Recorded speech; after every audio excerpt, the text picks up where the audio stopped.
Good evening, everybody. Welcome to the Sheridan County Journal-Star YouTube stream. Proudly presenting Gordon-Rushville Basketball here tonight from Gordon-Rushville High School. Mike Kreitman by my side, Scott Bedrowski with you guys as we get ready for another chapter of the 2023-24 basketball season. And tonight it features the visiting Hyannis Longhorns and a girls-boys doubleheader. Mike, a little bit of snow today here in Gordon, Nebraska, Sheridan County, but not an overall pretty good day for December and a good night for a warm evening of basketball here inside the gym. Yeah, I got south of the river this morning. It was real snowy. All right. I mean, Hyannis didn't get any. They didn't? No. You went through Hyannis today? Yeah, I went through Hyannis today. Hey, how's that all work out? What's that? Went through Hyannis. We're playing Hyannis today. There you go. That's exciting stuff. Mustangs haven't been live for basketball since last Saturday, as the Mustangs and Ainsworth did battle. GR won that game. Then they won a game at Crawford to push the record to 3-0, but then dropped a tough one to Highway 20 rival Chadron on Friday night. Now back to the floor for the first time since suffering that first loss, and going to face a very scrappy and formidable Hyannis Longhorns girls basketball team here tonight. Looking at the Longhorns, they have one mutual opponent, same as GR. That is Hemmingford. Hyannis beat Hemmingford 40-30. GR beat Hemmingford 62-30. So both teams gave up the same amount. The Mustangs scored a bit more against the Bobcats. So the one mutual opponent, Hyannis 2-2 on the season, GR 3-1. Looking up and down the roster, Mike, for Gordon-Rushville, and starting off her senior year in a strong fashion, that is senior Haley Johnson. Johnson averaging 20 a game right now.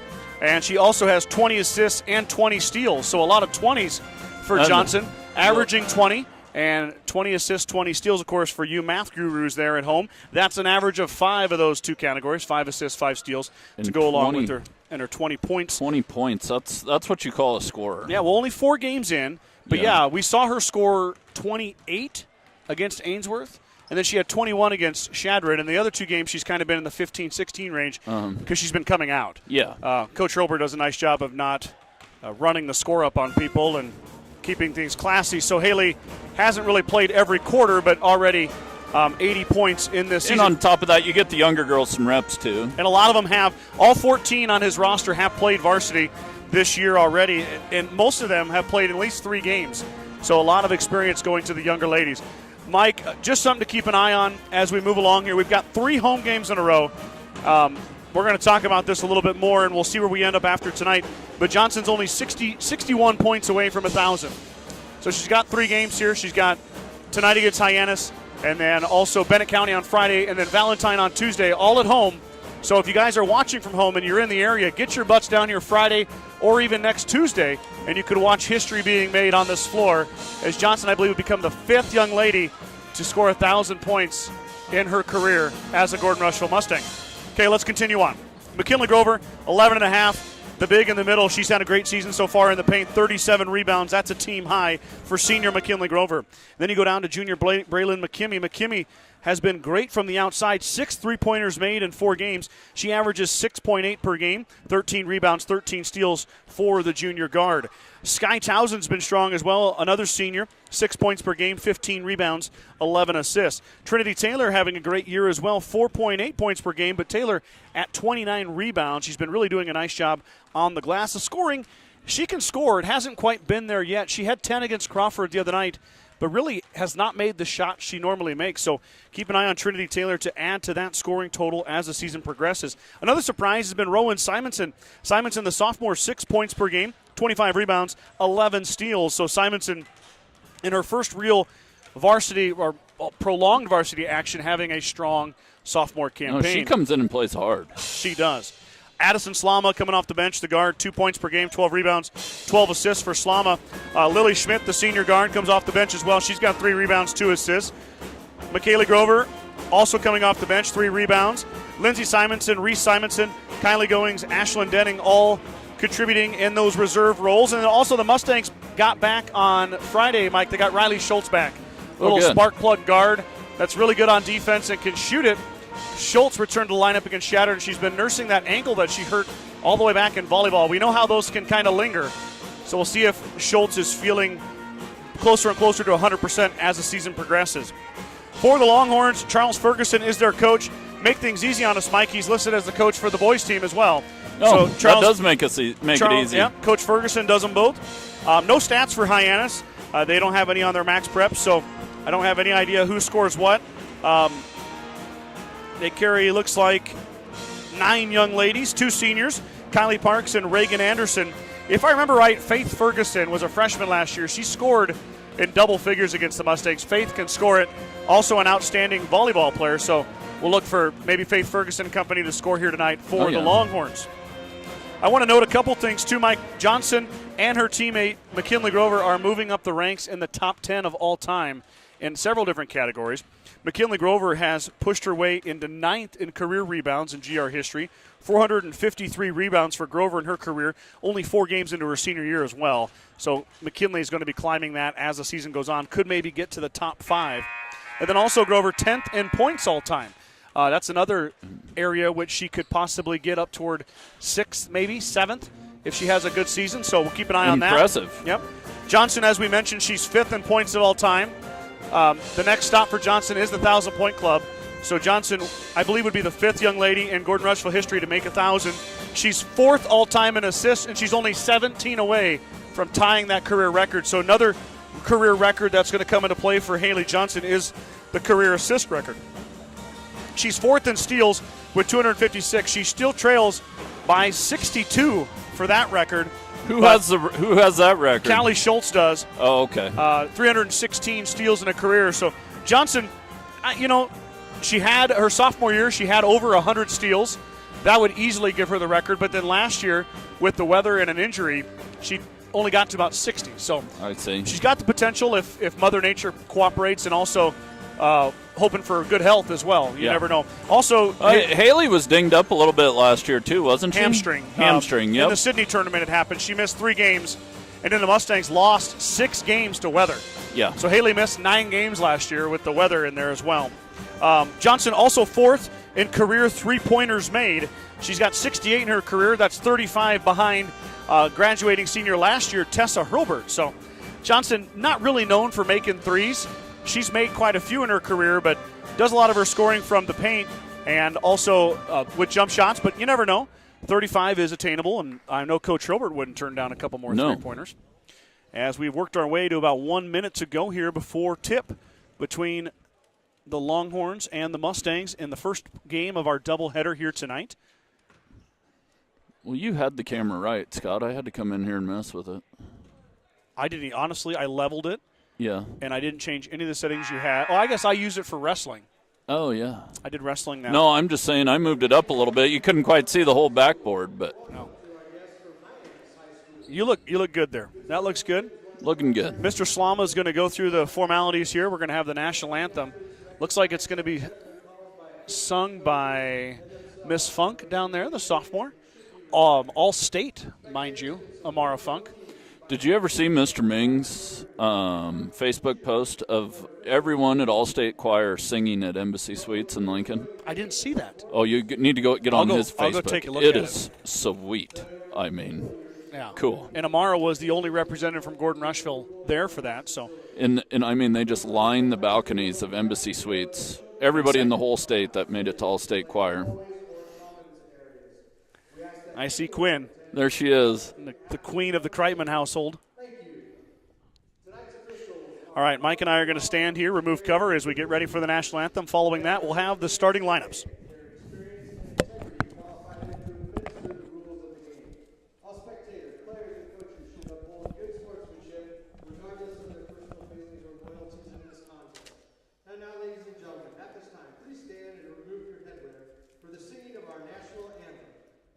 GRHS sophomore Amara Funk.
America's number 1 song, sang beautifully by sophomore Amara Funk. You beat me to it. Another beautiful rendition out of Gordon's music department. Gordon-Rushville's music department. Yes, they always do a great job. Hyannis starting lineup coming to you right now. Raylan Hunt will be the first announced. Then comes Faith Ferguson. 2 sophomores to start it off. Here comes Paige Vinton, freshman. Bailey Leonard, the sophomore. And then Reagan Anderson, number 14, will be the final starter for Coach Ferguson and the Longhorns. Now let's flip it over to the home team. In their home whites, IC number 1, Trinity Taylor, the senior, up and ready to be announced.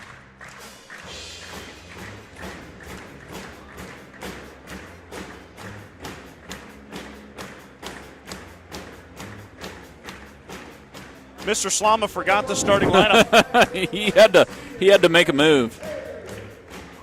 Trinity Taylor will get the start. Here comes Haley Johnson, another senior.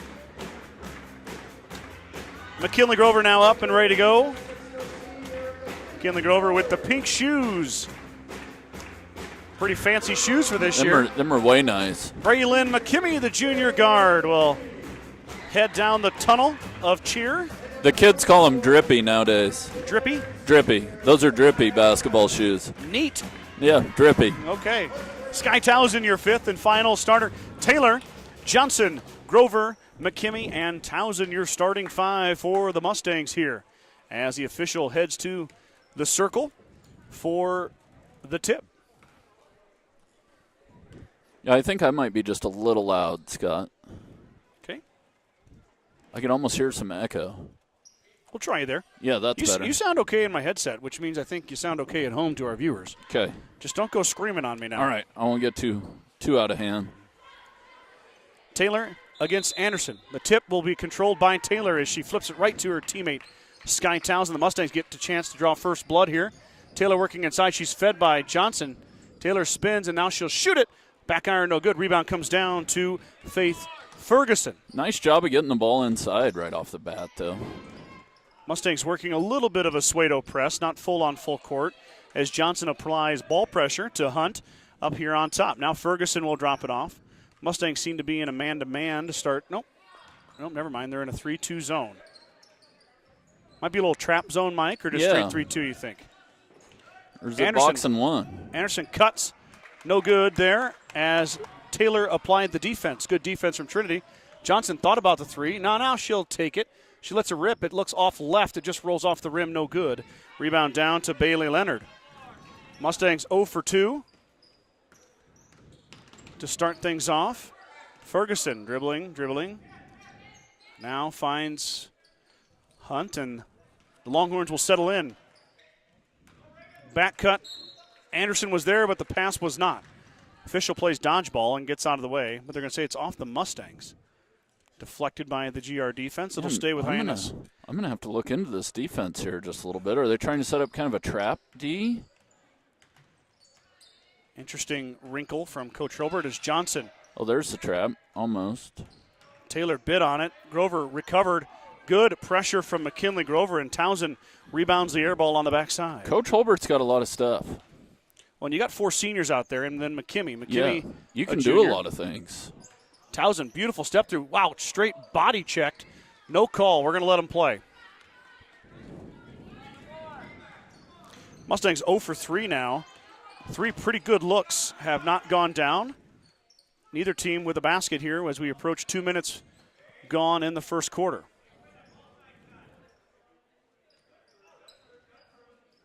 Johnson applying the pressure. 5-second call.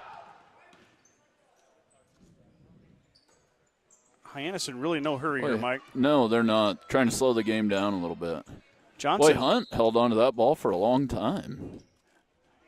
I thought a 5-second call was coming, but Haley backed off right at the last minute. She might have been able to get a 5-second call. But Mustangs do get the ball back after Johnson knocked it off of Anderson's leg. So back again, here they come. McKimmy's going to drive inside. She's going to stop, use the backboard, and bounce it in there. Well done by Braylon McKimmy. And a great job of using the backboard. Mustangs able to set their press up after the junior banks it home. But Hyannis breaks through. Now settle in their half-court offense. That pass goes right to Grover. Now Grover, baseball pass up to Johnson. Johnson with Ferguson to step through, and she's fouled. So Johnson going to go line to shoot 2. Haley just 55% this season. Yeah, she couldn't quite get the finish on the layup. Yeah, she kind of, after that bump, she ended up a little bit further away from the basket than she wanted, but she still got the foul. Johnson hits the first, so she starts her night off on the right foot at the free throw line. Sub incoming here. That's Lydia Smith, the freshman. She's going to give Raylan Hunt a break. Mustangs lead 3-0, 5:20 to go. First quarter. Johnson is perfect at the line.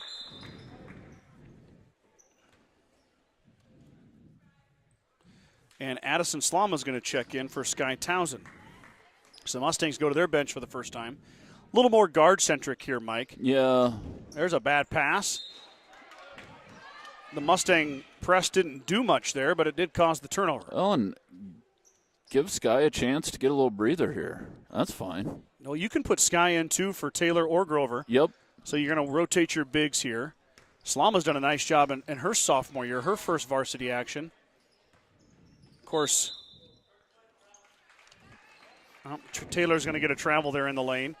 Slama, of course, coming off a huge sophomore campaign in volleyball.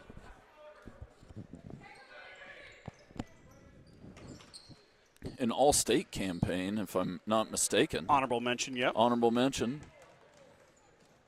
Anderson about had her pocket picked by Johnson, but it's going to stay with the Longhorns as it heads out of bounds. 5:03 to go, first quarter.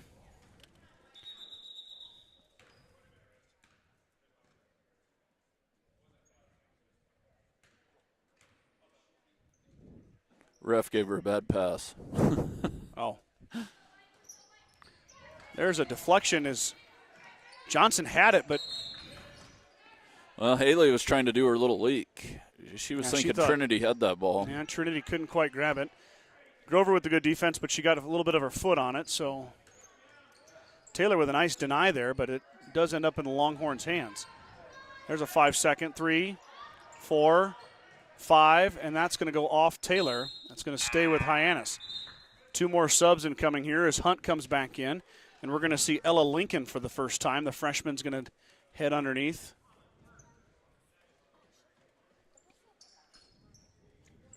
Hyannis really kind of playing a very methodical game of basketball here on offense. And they are. They're in no hurry to get shots up. Travel call on Hunt. Islama couldn't quite get there. I was just going to say the Mustangs are just an inch or two away from a couple steals here. Easily. Travel cheer coming for Kreitman. It never gets old. Grover tries to find McKimmey, but that one's tipped away by Bailey Leonard.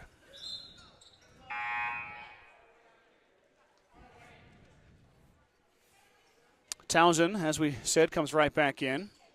Here comes Rowan Simonson and Riley Schultz as Grover, Taylor, and Johnson have a seat. So Coach Robert utilizing the bench right off the bat. Riley thought about it. She'll pass it out. Now McKimmey will let it rip. Front iron, no good. Rebound fought for inside. And then Simonson ties her up. That'll be Hyannis basketball, but a heads-up play from Rowan Simonson. That was a nice box out by Lincoln down there on the backside. And McKimmy's going to push Ferguson. She'll get her first. First foul on Gordon-Rushville.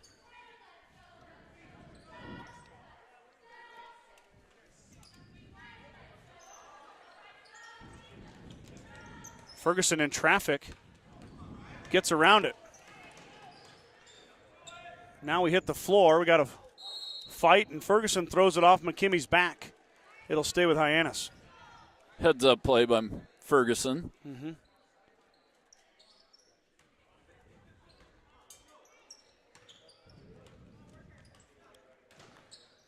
Ferguson definitely drawing a lot of the attention, but Hyannis still yet to score halfway through the first quarter. Mustangs, though, only with 4 themselves. Inside pass. Might have been a travel, but instead it's going to come away to Riley Schultz. Schultz down the middle looking for Slama. Slama up, and she's blocked by Ferguson. Addison with a strong take, but Ferguson there to answer the bell. She gets the block. Now a skip pass up ahead, and Hyannis has numbers. And Simonson with the great defense there causes the turnover.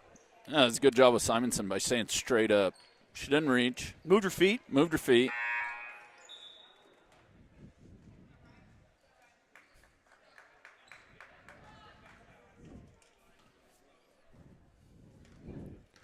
Now Johnson back in. Foul as Simonson is hit on the arm on the way up. Strong move from Rowe on the baseline. Should go to line to shoot, too. Even a better pass from Slama there. Grabbed it and threw it right into Rowan. Mustangs with a distinct advantage on the inside play here. Oh, 100%. You know, which is not necessarily a surprise. Yeah. Hyannis is a D2 school. Gordon-Rushville in the C1 realm. So, but that's just part of being regional opponents. You know, you end up playing each other. Yeah, you're close. How about the touch? Yeah, 2 free throws from Simonson. Her first notches in the scoring column. Slama applying the pressure. That one's going to sail over the head and go to Mr. Slama. Mr. Slama is not in the game. He wishes he was. Oh, I don't know if he does or not. He'd be exhausted. I know I would be. McKimmey and Johnson play a little back and forth, and Haley will bring it across the timeline. 6-0, 3:25. Grover going to work. McKinley is fouled. It's going to stay on the floor, though. Grover's not going to shoot it. Third foul on Hyannis. We'll see who it's on. Looks like Reagan Anderson gets her first.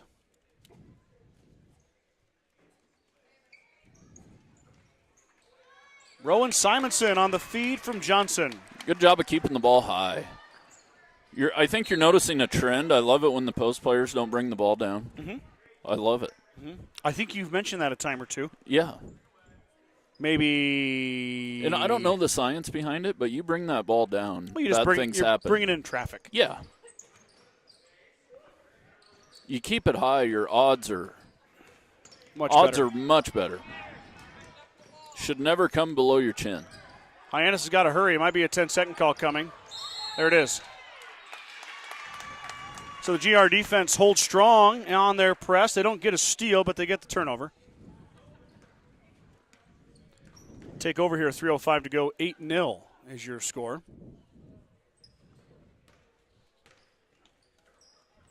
Johnson looking for Simonson. She's not there.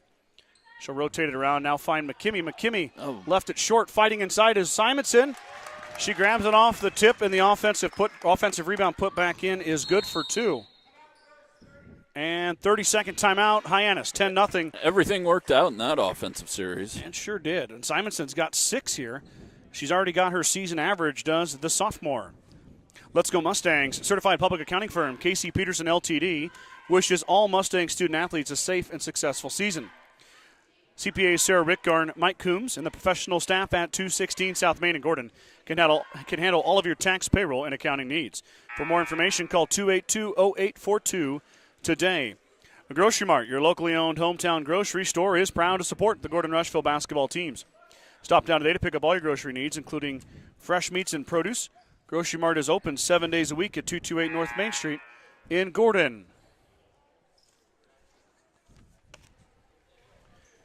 Out of the timeout, 2:49 to go. And the Mustangs leading by 10. Hyannis yet to score. Really have only had 1 or 2 looks that might have gone in. Have they got a shot up They've yet? got a couple shots up, but McKimmey steps in front of that, and it's a fight on the floor, and Bray Lynn's going to get called for the foul. Yeah, that's going to be 2 on her. Yeah. Coach Holbert wasn't happy with that one. Effort foul, though. Oh, yeah. I wouldn't call that a ticky-tack, petty foul. Just a She was going hard. young lady playing hard, you bet. So McKimmey will probably come out here at the next dead ball as Townsend is on the bench. Now Simonson's going to call for the push in the back. Here comes Townsend. Are we going to bring a sub in or not? Yeah. The official was looking right at her. Yeah, and you got a buzz. Scorer does. So the officials know.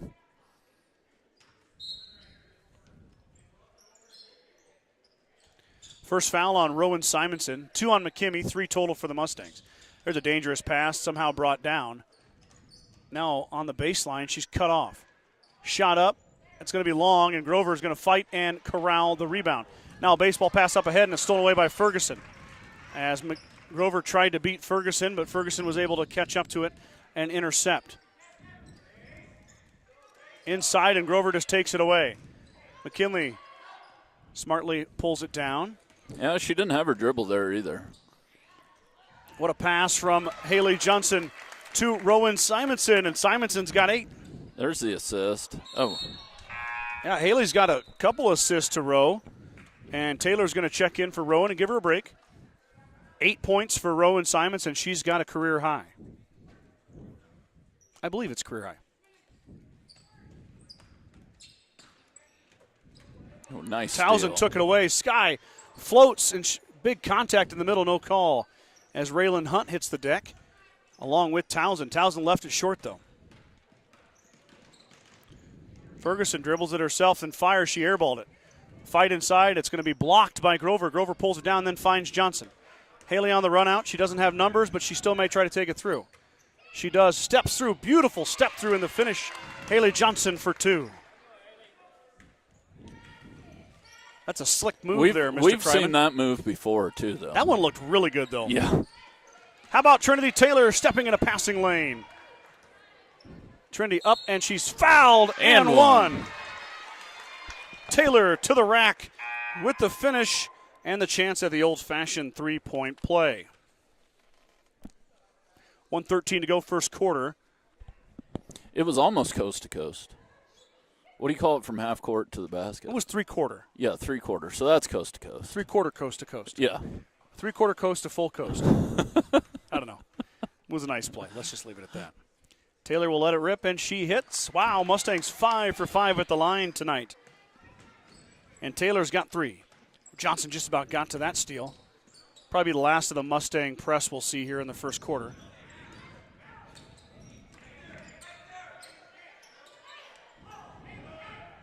Had the trap. You got to get closer to him on that trap.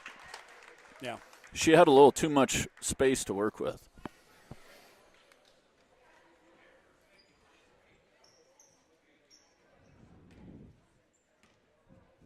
.55 seconds to go. First quarter. Mustangs have exploded here late in the first. A little slow to start. Now Lily Schmidt inside. She bounces back out to Trinity Taylor. Johnson's going to fire, and back iron no good, and Ferguson pulls down the rebound. Lily Schmidt, the 5th senior on this roster, as Townsend might have walked with it as she drew contact. Townsend kind of got bumped there. And yes, she did get bumped and just barely drug the pivot foot. Mm-hmm. I don't know if Sky had complete possession of that ball, though.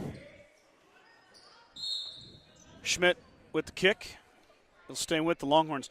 Lily, like I said, the 5th Mustang senior to hit the floor. The other 4 start. Lily in that reserve role at guard her senior year.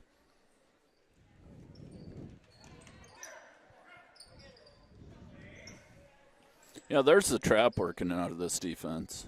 Mm-hmm. Townsend, how about that? She jumps that. Sky tries to find Haley on the baseline. She does. Haley regroups. Now she'll back it back out. 10 seconds to go. Townsend thought about it. Now she'll skip pass over to Slama. Slama back out to Johnson. Haley open for 3. Lets it rip, and off the iron, no good. Taylor rebound. Back up and good. Trinity Taylor will get one to go right at the buzzer. Snuck around to the front side of the rim, kept the ball high, got 2 points out of it. Yeah, Taylor's got 5 here in the first quarter. Mustangs in control of this one early. 19-0 as we head to the second quarter. We know the road to victory is never easy, but your insurance should be. At Security First Insurance in Gordon, our dedicated and experienced agents are here to help protect the things that matter most. Go Mustangs from Security First Insurance of Gordon. The Gordon Livestock Market would like to wish the Mustangs good luck this season. With weekly cattle sales on Tuesdays and horse sales as advertised, Gordon Livestock has all your livestock needs covered. Call Tom or Patsy Tinas at 282-1171 to discuss your options today. Kreitman Trucking is a proud supporter of the Gordon-Rushville Mustangs on the court, on the field, in the classroom, and on the stage. Like anything in life, hard work and dedication ends in success. Good luck tonight, Mustangs, from Kreitman Trucking. Signs in Milburn and Rushville is your headquarters for Bad Boy mowers, tractors, and implements, along with Montana sheds. Don't forget about the full-service department for all vehicle repairs. That's Signs in Milburn and Rushville. Go Mustangs. Mustang basketball to start it off here. We'll see what they go. They're going to go starting 5. Let me change the quarter here on the old. We're in the second stanza, as you would say, Scott. Second stanza. I think I used stanza in a sports article this week. I like stanza. That's a good word. Well, I write like 4 basketball stories a week. Yes. So you look for new words. As Taylor fires, iron no good. Grover, how about a putback? Can't finish. Towson fights inside. She tips it out to herself. Offensive rebound, Sky Towson. Now Johnson wants to drive. Poking, prodding, and finds her way up. She trips. No call, but I believe it's off Hyannis. Wow, that was off Hyannis. But it doesn't really matter. Haley had a good look at it. She got tripped. Yeah, I know. Should have been a foul. Usually, even if it's inadvertent, it's still a trip. Now Grover's going to go back and grab that basketball. Up, and I missed it all. Ball's already Mike back, was guys. looking. I'll paint you a picture. McKinley Grover ran back and grabbed it. I didn't want to move the camera that fast. Towson lets it rip. Back iron, no good. Rebound comes down to Hyannis. Sky let it fire right in rhythm, but just couldn't quite get it to go. Ooh, we got an offensive. Oh, I don't know.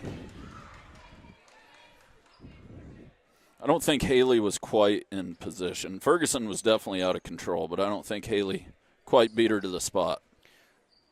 Well, the official put 2 up, and Towson saved it.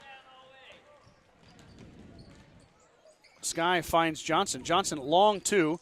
Off the iron, and it rolls in. Haley Johnson, friendly roll, shooter's touch. Down it goes. She's got 6. Give the assist to Sky Towson. Bad pass in the corner. Ferguson being chased by McKimmey, and Ferguson can't get there. Really thought she was going to make it, but she couldn't quite track it down.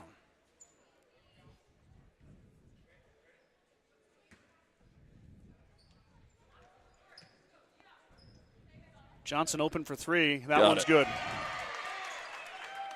Mustang lead growing here, 24-0. Johnson fighting for that pass, but it's going to be corralled by Hyannis. Ferguson still looking for her team's first points of the evening. That pass goes inside. Wild pass. Now up ahead goes Johnson. Johnson on the run out. Baseball pass from Grover, and Haley Johnson for 2.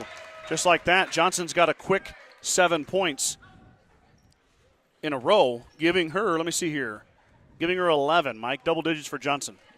In the double digits. Those triples help out. She doesn't. Yeah, she does, but she doesn't miss layups too often. Excuse me. McKimmey on the tie-up. She grabs it. It'll stay with Longhorns, though. Excited to see the boys play again here, Mike. Yeah. I know they've had a rough season, but learning. A lot of freshmen, a lot of guys with not a lot of experience. As Ferguson floats. Good-looking shot. We got another jump as Taylor hits the floor. Trinity strong inside, though. Able to tie it up there with Reagan Anderson, senior on senior violence, as they both grab the basketball. Getting after it. Here comes Addie Slama jumping in as Townsend has a seat, and Coach Herbert delivers some instructions. And Sky says, "You're wrong, Coach." Just kidding. Beautiful seal and pass, but Taylor can't finish, but Grover can. Trinity should get an assist for that one. Well, she just passed it to McKinley. I don't know. You probably want Johnson to get that assist. Oh, true. But McKinley got a rebound out of that deal. Yeah, just padding the stats. Grover trying to get higher and higher on that top 10 list for rebounds. Ferguson with a good look. She hits. There's the first field goal for the Longhorns as Faith Ferguson tickles the twine for 3.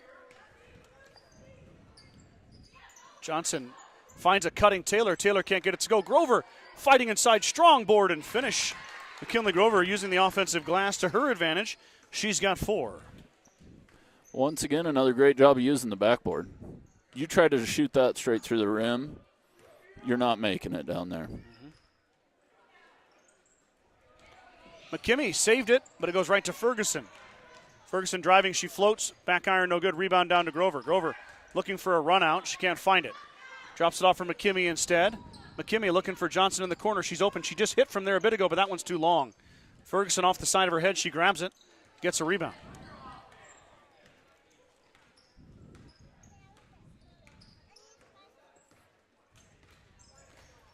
.422 second quarter. McKimmey fighting on the outside. Pass is going to be wild, and up ahead goes Johnson. Johnson with just Ferguson. Haley steps through. She's fouled, and she's going to line to shoot 2. Good job of Haley avoiding the charge. Ferguson had position. Beautiful. Is that a Euro step? Yeah, kind of. The Euro step looks crazy. It ain't completely a Euro step. Yeah. We'll have to ask Haley what it's called if she hits the first. James Harden uses the Euro step every play. Yeah. And it almost looks like a travel. I'll tell you what, though. I got a bone to pick with Miss Johnson. Yeah. I had to run some errands today. I had to swing by the bank, drop off some photos for a Gordon resident. Uh-huh. And Haley pulled up, and I didn't see her pull up behind me, and she honked and scared the bejesus out of me. And then she laughed. Yeah, I bet she did. Yeah. Real funny. It's always fun scaring you, Scott. I know. I'm pretty easily scared. You're kind of jumpy. But a car horn really gets me going, especially when I didn't see her. Well, I think I saw her pull in, but I didn't think it was her. Anyway. We in Florida, the kids were given there was some truckers hauling some stuff around our motel. Ferguson for 3, back iron, no good. Hold that thought, Mike. And the kids were giving them the arm pump, Mm-hmm. And this truck was parked right next to us, and I was not expecting him to have train horns on his truck. Loose ball comes down to Schultz. That'll wake you up in the morning. Yeah, well. Riley double dribble or travel, whatever you want to call it. She turned it over. He let him rip, too. Well, good. We got a timeout here. 3:40 to go, and Coach Ferguson's going to chat with the team about the next possession. 32-3 is your score. Bagan Propane is your local and family-owned propane supplier, and they are proud to support the Gordon-Rushville Mustangs and our area youth. Contact Bagan Propane at 360-3579 with any questions you have about how they can help with your propane needs.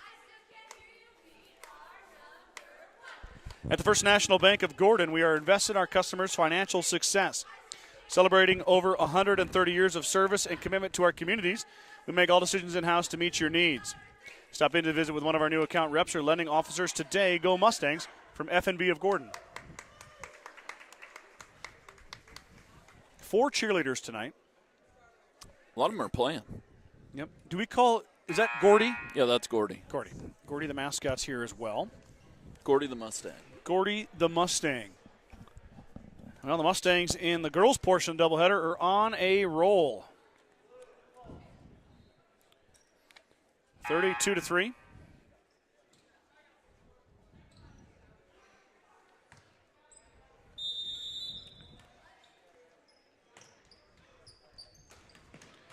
Simonson steps through, and she knocks it out of bounds, but it'll stay with Longhorns. Coach Robert all the way into his bench except for McKinley Grover. And McKinley Grover sneaks through as Lily Schmidt will fire off the glass. No good. Fight inside. And Slama's going to get the rebound. Beautiful pass into McKinley Grover. Oh, great pass. We call that a dime. As McKinley had her girl sealed, too. Grover knows what to do when you give her the rock right there on the post. But a good effort there all around. Lily Schmidt comes in rhythm shot, just missed it.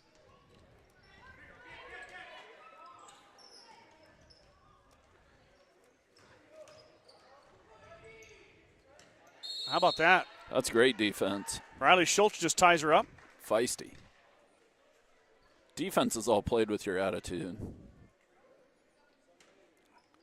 The tenacity. Riley's showing off the attitude there. Here's a shot. It's going to be short, and Grover's going to pull down the air ball. 2:55 to go before halftime. 34-3 is your score. Mustangs letting a few of the other gals get in here and get some action. Slama drives, finds Grover, goes off her shoe. Kinley's able to get it back. Wild shot, fight on the backside, and Ferguson's going to be fouled by Schultz.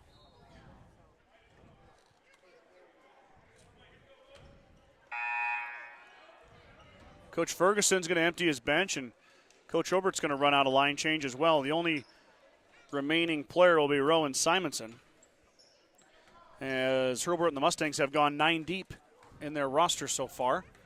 Everybody from Hyannis has played now. It looks like Georgia Grover that checks in.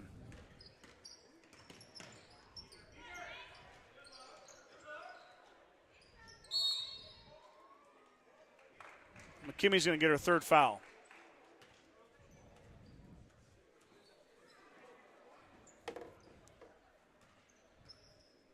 I don't think Coach Hulbert even knows that's her 3rd. Not yet.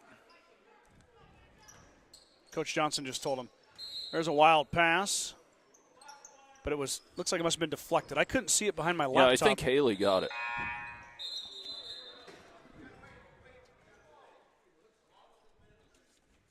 Why do they need to stay? Well, the refs need to be looking over there at the bench to see if they're subs. I never understood that. What does it matter if they stay? Like, did it go exactly in Well, order? once Maybe the not. the ref's got to call you in. Yeah.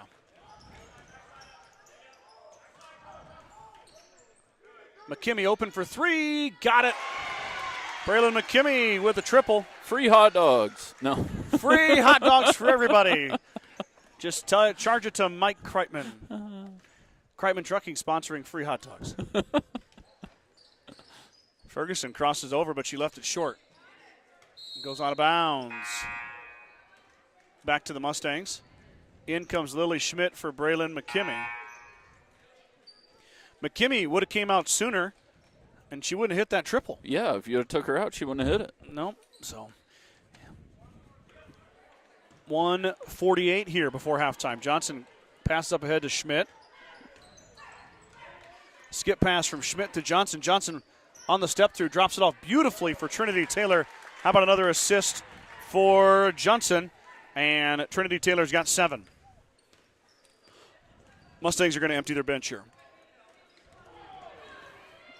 Johnson took it away. Haley speeds through, up, and it rolls off. Taylor, though, pulls it down. Trinity backs out, creates some space, and finishes. Timeout, Coach Robert. 41-3. Coach Robert did that just to get the subs in. Yes. It's like, now we're going to have some young ladies going to get some taste here of varsity action. You wonder if the starters will come back in the second half. Yeah, you kind of wonder. Probably will. Yeah, for a couple minutes, start the second half more than likely. These young ladies will probably get a lot of the fourth quarter. Yep. Along with Lily Schmidt and, Addison Slama and Rowan Simonson, both sophomores, so not upperclassmen. No. Riley Schultz is junior, but Schultz has been hurt, so it'll be a good chance for Riley to get some more minutes under her belt.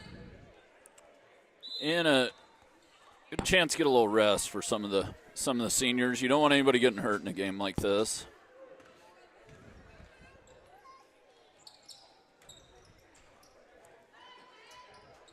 McKaylee Grover, Ashlyn Denning. There's a shot from Georgia Grover, and she hits. Grover, the junior. Kylie Goings will run the point. Ashlyn Denning finds McKaylee Grover. McKaylee Grover up. She left it short. Fight inside, and there is Lindsey Simonson. Simonson took the ball down and got tied up, but good fighting there from Lindsey Simonson. Tipping the ball over all over the place. In a wrestling match for the ball. Yeah. Fighting for it. Ashlyn Denning too strong off the glass.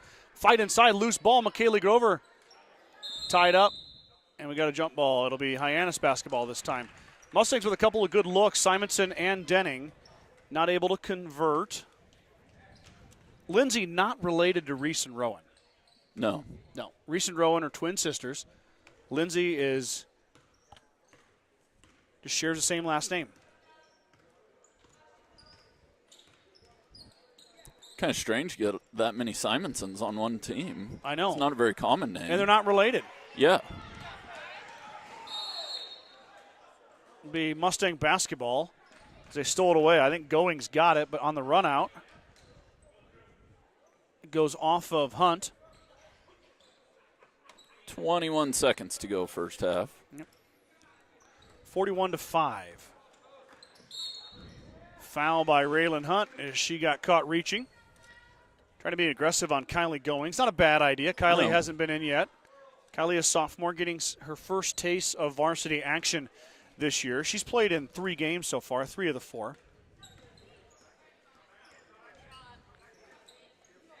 Beautiful rotation. Goings drops it off for Michaela Grover. Grover had it blocked. Kylie should have just took it in. Yeah, I'd like to see Kylie just lay that one up.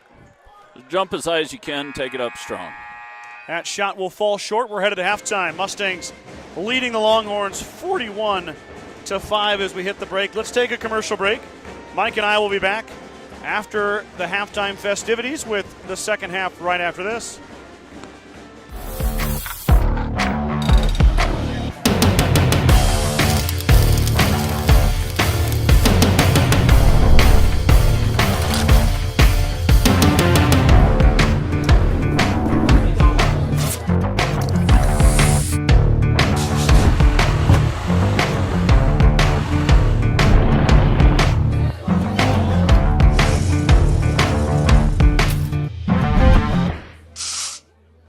Well-paying job in your area?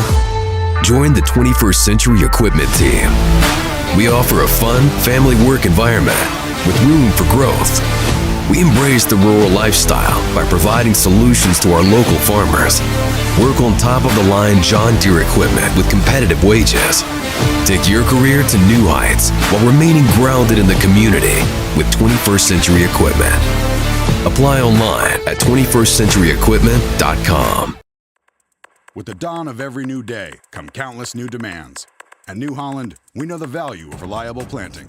That's why our P-Series air carts and drills give you precise control over your seeding, increasing accuracy and yield. When it comes time to harvest, the CR Series Combine offers superior quality, minimal grain loss, and increased visibility. Challenges will vary from day to day, but your answers to them won't. New Holland, equipped for a new world.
never run out. With bulk fluids delivered by 21st Century Equipment, never risk running low on engine oil, transmission oil, hydraulic oil, or DEF again. Our program includes John Deere oils formulated for heavy-duty agricultural applications. Convenient and cost-effective. Bulk fluids by 21st Century Equipment. Ask us how to get started at 21stcenturyequipment.com.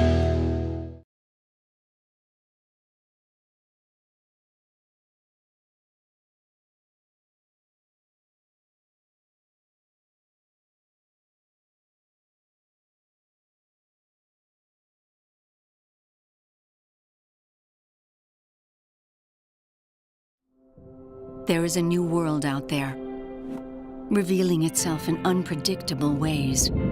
A world that demands more from the land and those who grow, farm, and build on it. This new world calls for the ingenuity to get more out of it, while preserving as much as we can. After all, to stay ahead of tomorrow, we need to be equipped for it today.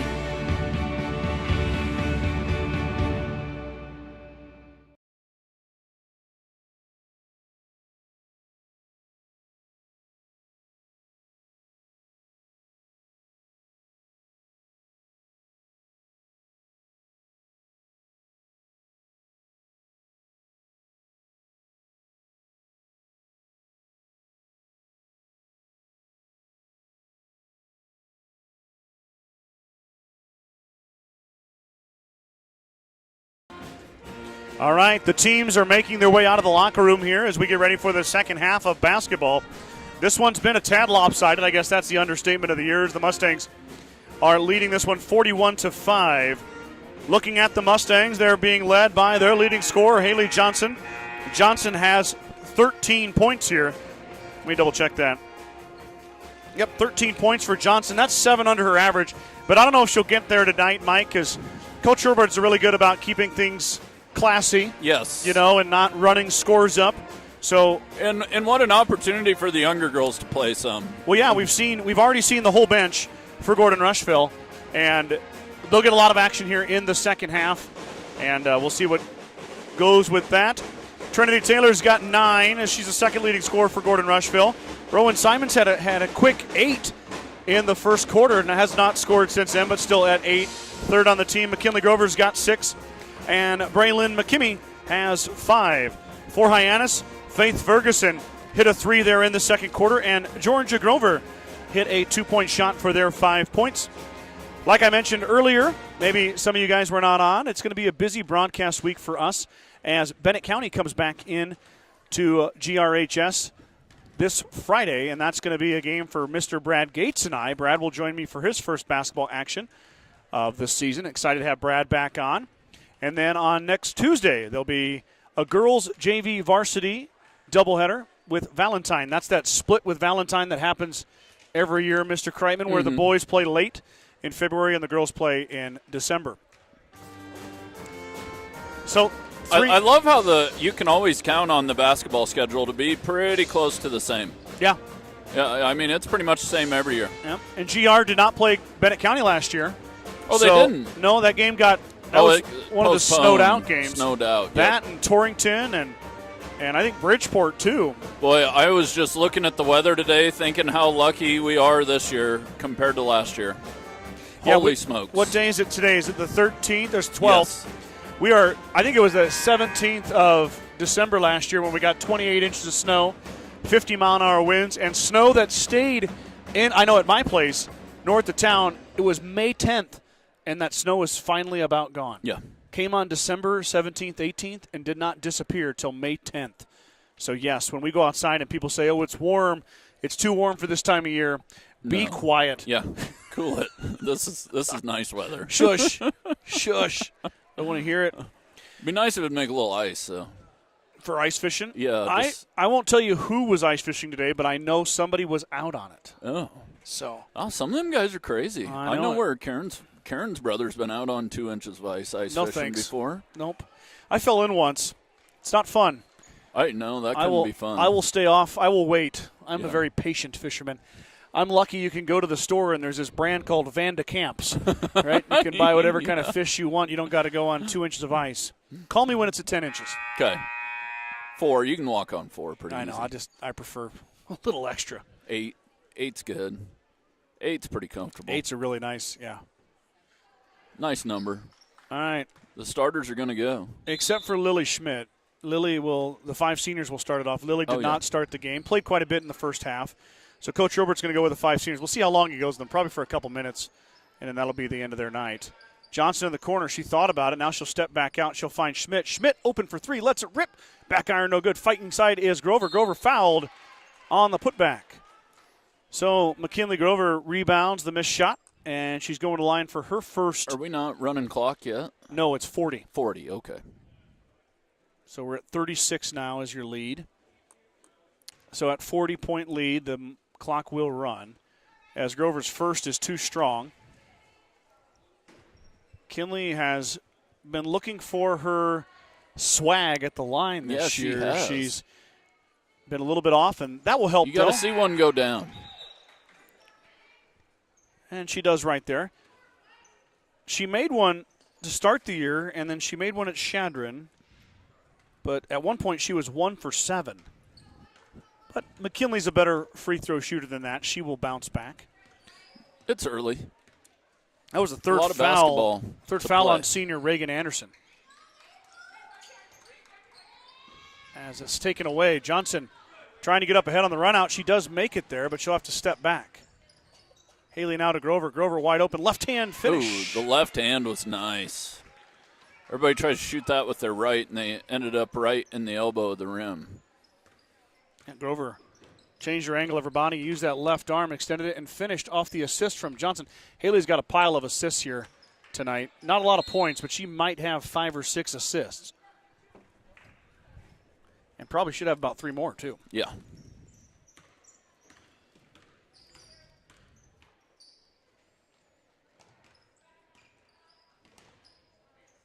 Grover tied up, and she's able to break free, but not before the official said it was a jump ball. Back to Hyannis it goes. Lily Schmidt bounced that. She may have been better off just kind of going over the top with it. Yep. Letting McKinley use her height. A few of the wrestlers are trickling in after practice here. They had a big week last week. The home triangular with Shadron and Valentine. That was a lot of fun. Yeah, and I'm so out of the loop after being gone for a week. Yeah, the try was girls and guys wrestling alike. Well, and I follow close, but it was next to impossible to really follow anything while we were gone. Like, yeah, I barely looked at my phone. You were in vacation mode, yeah. Right? You weren't supposed to look at your phone. Johnson steals it away, then up ahead to Grover. Kinley on the run out. She stops, and she pops for nice 2. Nice jump stop. Love seeing it. Yeah, McKinley Grover. I preach these fundamentals all the time. And it's coming into play, Mike. After 4 years, the girls are listening to you. Grover's got 11. Now the clock's going to run. 41-point lead for GR.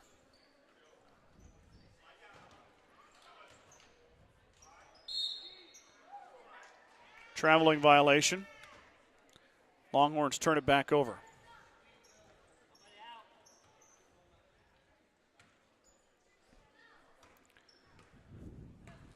5:55 to go here, third quarter.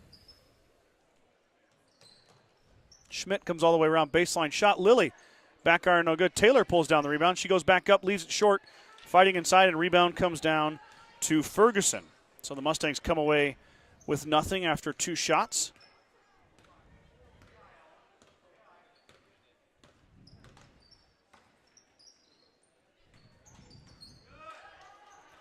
Nice little play inside there, and a fight for the rebound comes out to Townsend. Townsend. Ooh, almost traveled. Yep, nice job to tiptoe her way out of that. Townsend into Grover. Grover left hand. Assist for Sky Townsend. Finish for McKinley Grover. Grover having a huge second half. That was a nice job of Sky drawing the defender and then lobbing it over the top. Hyannis now brings it across the timeline now. Working on the Mustangs. There's a shot, no good. Rebound down to Lily Schmidt. Schmidt pulls it down. Now she'll dribble it out.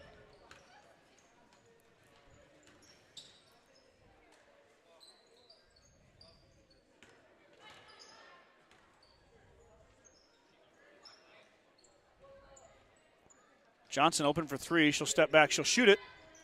Good. Haley Johnson for three, and Coach Robert's going to call off the starters. They came in and executed, did what they're supposed to do.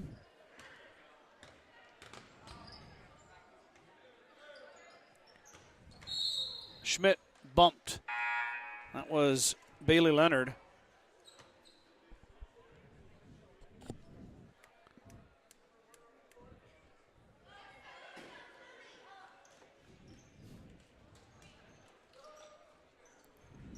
The subbing has made me chuckle tonight. Yeah, I know.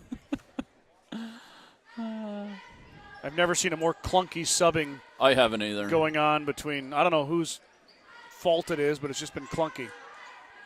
Shot up, no good. Fighting inside, it's Rowan Simonson. Simonson on the run out to Riley Schultz. Riley with Ferguson in her face. Ferguson takes it away.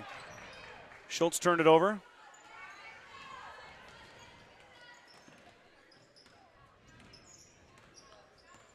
Ferguson brings it across timeline. Skip pass off the fingertips of Lydia Smith. That'll go back to the Mustangs.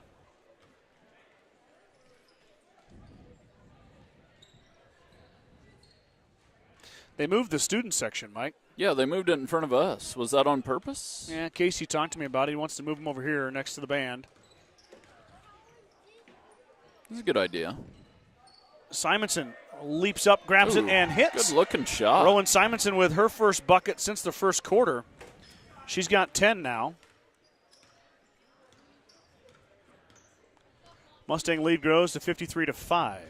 Of course, we've got the boys' portion of the doubleheader as Simonson steps and takes away that pass, and she throws it right back. Back to turnover after turnover there as Ferguson will stop pop, and she left it short. Rebound goes down to the tallest young lady on the floor, Addison Slama. Slama fouled.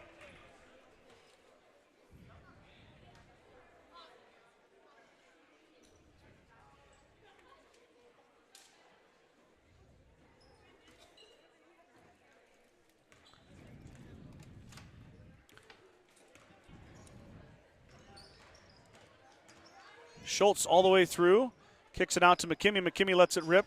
Left it short, fighting inside, and Simonson over the back. Or pushing the back, I guess. Over the back is not a foul. Technically a push.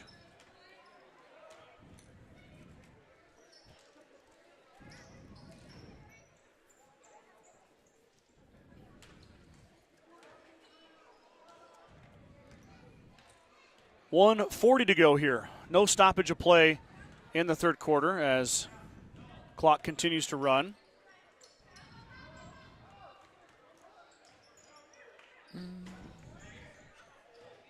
Give me a quick second half here, Mike. Yeah, it isn't going to take long. We're going to call that on Slama. McKimmey might have dodged a bullet there. Yeah, and Coach Holbert's getting after him. Well, no reaching, I heard. This group, as Slama takes it away, Addie Slama in the open floor. Stops, pops, and hits. Beautiful defense into offense by Addison Slama. And she gets her first bucket of the game. 55-5. This group is imperative, Mike. This group is the difference between winning a lot more games and not.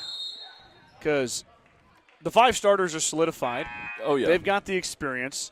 But if that group of five there, and then this group of four coming in, can provide any sort of depth, it will be a very, very successful season for Gordon-Rushville. Oh, without a doubt. And that was a good play by Simonson to tie up the Longhorn ball handler to get the ball back to GR. Now, Goings on the baseline. Goings, how about that? Kylie Goings for two. Get Kylie in the scoring column. I think that's a nice-looking shot. Kylie's first varsity basket right there. So exciting stuff for Kylie, the sophomore. Been playing a lot of JV. Now getting a chance here on a little bit of varsity action.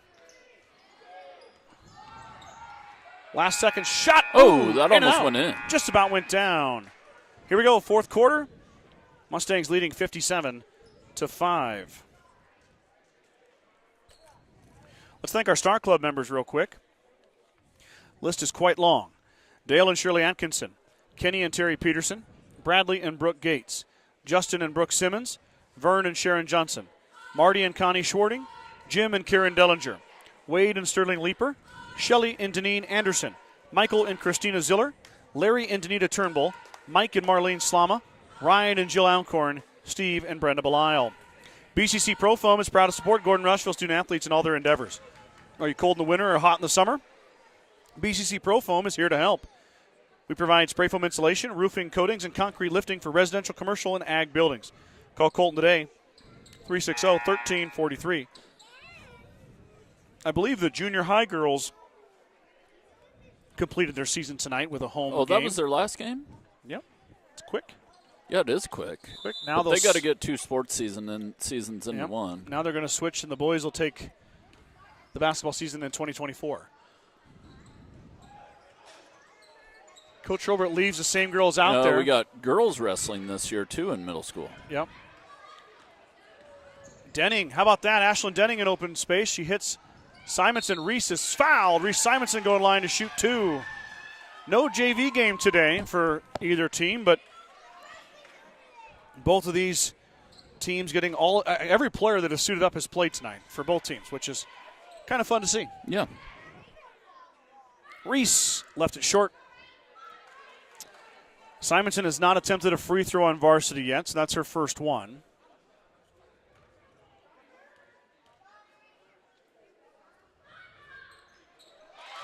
And she corrects that, goes 1 for 2. Reese's first varsity point right there. 58-5.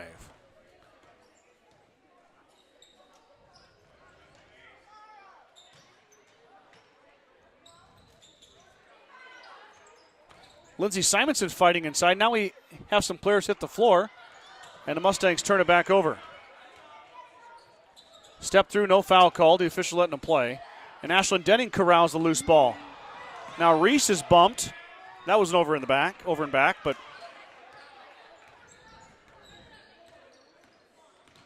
the crossover. Left it short, did Ferguson. Back to GR it goes. So turning into a bit of a rugby game there for a bit.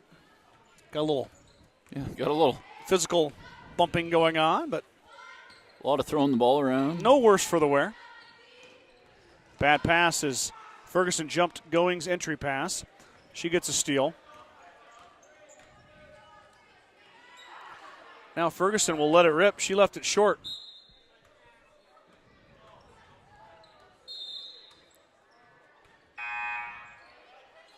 Mustangs are going to run a little bit of changes here again.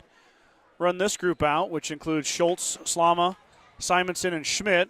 McKaylee Grover will stay on the floor. This Mustang group back in action again on Friday against Bennett County. Don't know much about Bennett County. I know that South Dakota just started their season, so. Yeah, and a young group of girls up there in Bennett County, I'm pretty sure. From what I understand, though, none of the 7th and 8th graders are playing varsity. Oh, really? That's what I've heard. So they were really good in junior high basketball. But, yeah, I don't know. I guess we'll have to wait and see. Yeah, we'll find out.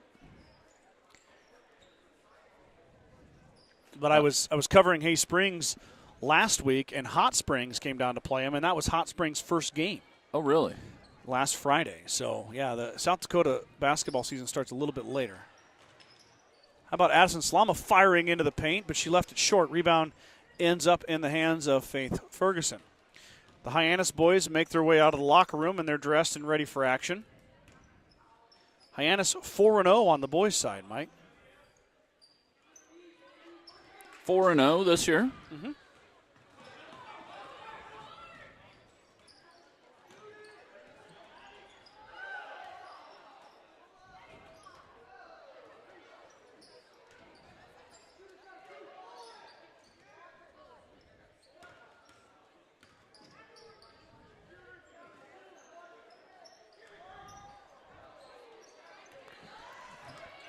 Just kind of letting them play here. You don't need my commentary to watch what's going on. But Ferguson steals it.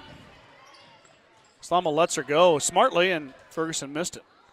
Lily Schmidt gets the rebound. Now Lily up the sideline. Nice job dribbling there. Brings it across. Now Riley Schultz drops it off beautifully for McKaylee Grover. And McKaylee Grover gets a bucket.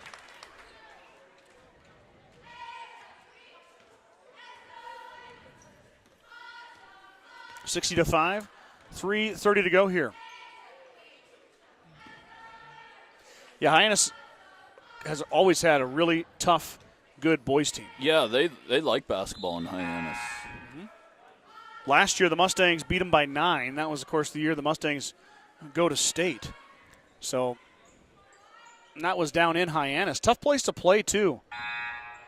Loud? Hyannis. No, just that small-town gym feel. You know what I mean? Yeah. Like, really small. Not very big. Only one side of bleachers. Not much out of bounds. Hard to muster any energy, is what you're saying. A lot of it in the smaller gym. Yeah, and this kind of a goofy, not goofy, reminds me of the Rushville Middle School gym when it comes to the former Rushville High School. Mm-hmm. And with the baselines, it's like right next to the brick wall. Yeah. In Hay Springs, we used to play on a stage. Yep, and they still have that. They use that for their dances. Oh. And I think they play some junior high stuff there. Slama for 2, back iron, no good. Rebound down to Riley Schultz. How about that? Riley Schultz going to get a bucket.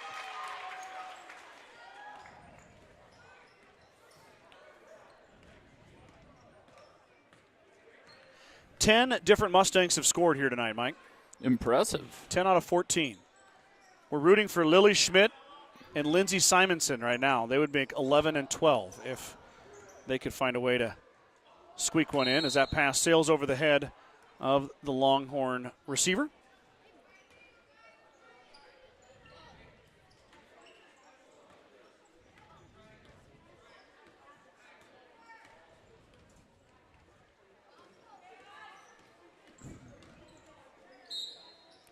Riley's fouled. Schultz going to go to the line. We haven't really got to the 5 fouls in a quarter yet. No, I saw it just taking pictures at the Hay Springs games. Yeah. I've seen it a couple times there, but this is only our second GR basketball game of the year on the broadcast, so second date. Riley Schultz, she's got 3 points now in a row as she hits the first free throw. Those are her first points of the season as Coach Robert runs in some more subs here as Denning and Reese Simonson and Kylie Goings return. McKaylee Grover staying out.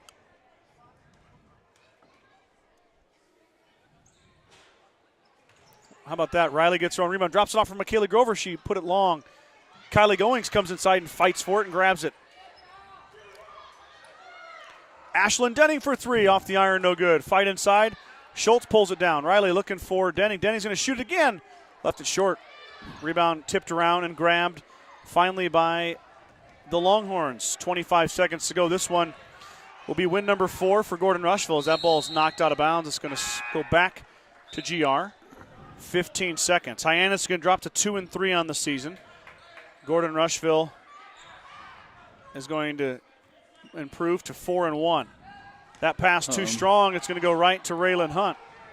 Hunt lost it, got it back, and the whistle will end the game. 63-5 is your final on the girls' portion of the doubleheader. Interesting note, Mike, Hyannis only scored in the second quarter. I know. Scored 5 in the second quarter, went scoreless in the second half. 3-quarter shutout for the Lady Mustangs. Mustangs played a really good game defensively and get the win here tonight. So the boys are coming up next. I'm going to play some commercials. We're going to leave the microphones on so you can listen to the stylings of the Gordon-Rushville Pep Band. And Mike and I will jump back on the headsets with about 5 or 6 minutes before the boys tip. So do whatever you need to do. Enjoy these commercials. And then Mike and I will be back with the boys action after the break.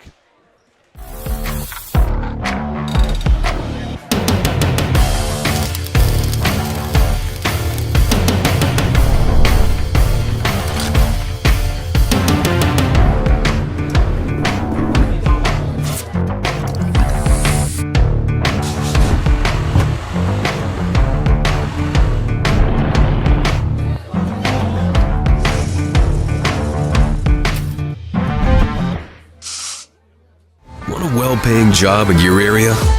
Join the 21st Century Equipment Team. We offer a fun, family work environment with room for growth. We embrace the rural lifestyle by providing solutions to our local farmers. Work on top-of-the-line John Deere equipment with competitive wages. Take your career to new heights while remaining grounded in the community with 21st Century Equipment. Apply online at 21stcenturyequipment.com. There is a new world out there, revealing itself in unpredictable ways. A world that demands more from the land and those who grow, farm, and build on it. This new world calls for the ingenuity to get more out of it, while preserving as much as we can.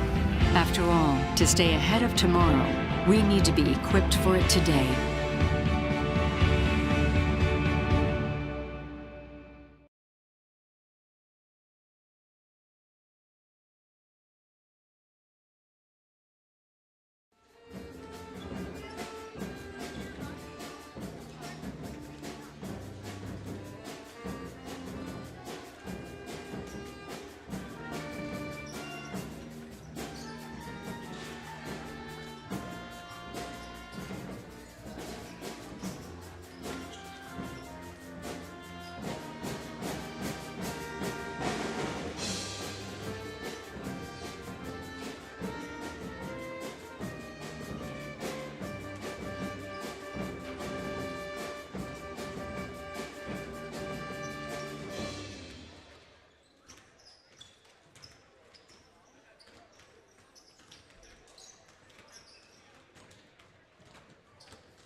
Okay, everybody, back in the saddle as we get ready for the boys' half of the doubleheader. As both teams are done warming up, have headed back to their respective locker rooms for some last-minute instruction before coming out on the floor to take part in this boys' varsity doubleheader, or the boys' portion of the varsity doubleheader. Girls won 63-5 in dominating fashion going away. This game is probably advantage to the Longhorns. Gordon-Rushville coming in with an 0-4 record on the season. Hyannis at 4-0. GR lost all 4 of their games, obviously, against Hemmingford, Ainsworth, Crawford, and Shadron. Hyannis comes into the game, taking down Hemmingford, Banner County, Mullen, and Wallace. So Hyannis at 4-0, GR at 0-4. The Mustangs are being led on offense by sophomore Daniel Martins. Martins averaging 8.5 points per game. He's got 16 rebounds and also 14 steals. Up and down the roster, Case Sheenan, the freshman guard, 2.3. Johnny Ziller, the sophomore guard, 2 points per game. And you look at Maddox Leeper, the junior, he's got 1.5 per game, 16 rebounds. Same exact stat line for Lewis Martin, the senior, 1.5 per game, 16 rebounds. Cannon Leeper will start. He's the point guard, averaging just under a point a game. Juan Montanez Rodriguez will also come off the bench. And Brody Popkin, along with Alan Tolis. Those are your guys to watch here for GR. I see Brody Popkin is suited up. He's kind of the one guy that kind of goes back and forth, but he is suited up here tonight. No JV, so the Mustangs are going to be running with a full roster. Flipping it over to Hyannis, I don't have any stats for them. They got some big boys over there, Mike. Yeah, they do. A lot of shots going down over there, too. Right off the bat, you see Riley Anderson. Anderson, number 10. He's a tall young man. He led things off here with a couple big dunks in warm-ups. So Anderson can do it. You know that for sure. We'll get to know Hyannis as the game goes on. Mustangs under the direction of first-year head coach Jared Nelson and David Morris. David and Jared are co-head coaching this year, sharing the duties. And Jared, of course, an outstanding GR basketball player in his day. The son of Joel Nelson. Joel has moved on after a very impressive career here at GR. And David and Jared are working on rebuilding this program. Mustangs graduated a lot last year on the boys' side of things, which, of course, is just an indefinite part of high school athletics. It is. And there was a really good senior class that came through, a couple 1,000-point scorers, including Jace Nelson, who I got word he's been playing junior varsity for Concordia. Oh, so nice. Nelson they have playing, a junior varsity. Yep, they're NAIA, so they are allowed to have a JV season. So Nelson playing collegiate basketball along with another group of, just a great group of seniors last year. And they went through some lumps when they were younger. Oh, yeah, they did. Maybe didn't struggle early on as much as these guys are, but, there may not be a lot of wins this year, but the Mustangs are still looking to build and continue growing the program.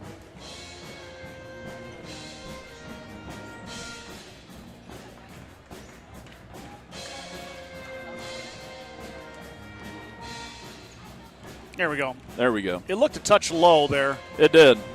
I don't know if it got bumped or we left and grabbed something to eat, so who knows what happened when we Got were a gone. Scott dog. Got a Scott dog. That's the meat and cheese on a hot dog. real exciting. I don't know why they've called it a Scott dog I now. made that up last game. Okay, good. I told them they need to put it on the menu as the Scott dog. No, we don't need to name a concession item after me. Yeah, we do. It's a Scott dog. That's just weird. I think it's kind of cool. All right. I'd love to have a hot dog named after me, Scott. What was that Harry Carey bit? If you were a hot dog, what would you put on yourself before you ate yourself? Boy, I had a California dog in Disney. Mm-hmm. Lettuce, avocado, some kind of sauce. Boy, that was money now. I mean, I'm not a huge avocado fan, but that was on point. Well, you may have missed out this summer. The cheerleaders had a fundraiser during state baseball. I missed it barely. Yeah, we ran over there and grabbed. They had like teacher-inspired dogs. I had like a barbecue beef dog. It was delicious. Yeah, that was inspired by who? Jones, maybe? I think it was Coach Campbell. Oh, yeah, Coach Campbell. And then I went over there with Chris McDonald, my good friend. He was the tournament director, and Chris is a Hay Springs guy, but we swung through and had it, and he had Coach Jones's, and that was cool, too. It was all sorts of interesting things on there. So mac and cheese. Mason had a bacon mac and cheese dog. It looked good. I love dressing up a hot dog. Oh, yeah, anytime. Good stuff. All right, starting lineups coming for Hyannis as Mike and I are done talking about hot dogs. No guarantees that we won't bring it up again later. So here we go for Hyannis. Number 0, Cash Davis, will be the first young man up. That's a sports name if I've ever heard one. Yeah, that is. Also, and a cowboy name for the part of his country. But it reminds me right off the bat of Crash Davis from Bull Durham. Yeah. Riley Anderson, the senior, he'll start, number 10. Ben Connell, the junior, number 12, third starter. Parker Provost, the junior, number 22, and number 34, Evan Maryhugh. Interesting with the Hyannis uniforms, Mike. The big guys are wearing little numbers, and little guys are wearing big numbers. Yeah, that is interesting. Because Anderson's probably the tallest young man. He is the tallest young man on Hyannis team. He's wearing 10. And then you got Evan Maryhugh, who's kind of a shorter gentleman, wearing number 34. Mustang student section gets out.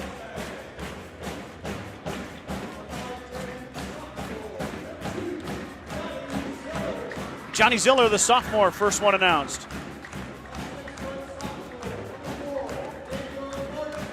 Daniel Martins, the sophomore leading scorer for the Mustangs, heading down the introduction tunnel. Cannon Leaper, the freshman guard.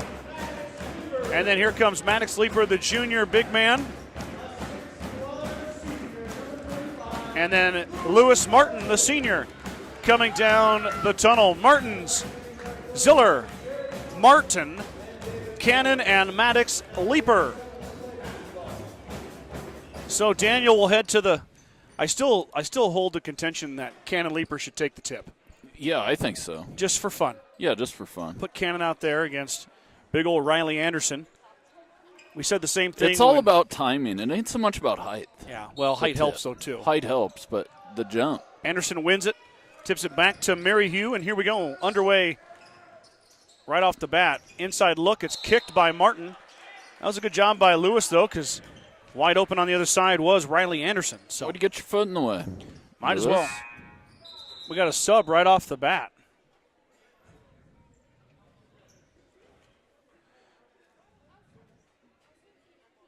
And he should have got to come in. We're gonna deny the sub again. So the subbing debacle continues.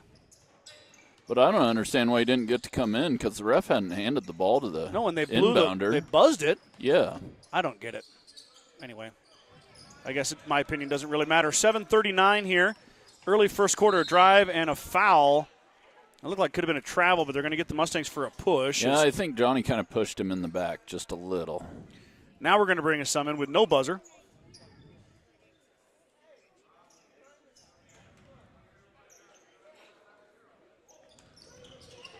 Anderson in the open floor. He's going to grab a top of the key. Now he's going to drive on Martin.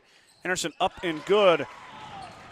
Riley Anderson gets the first bucket for Hyannis. Daniel Martins, who has been kind of the do-it-all guy for GR. Now Martin slides through and to the rack. Beautiful move from Daniel Martins there on the hesitation. Way to take it. The cool kids say the hezzy. The hezzy with the drippy shoes. The drippy shoes. We're going too far.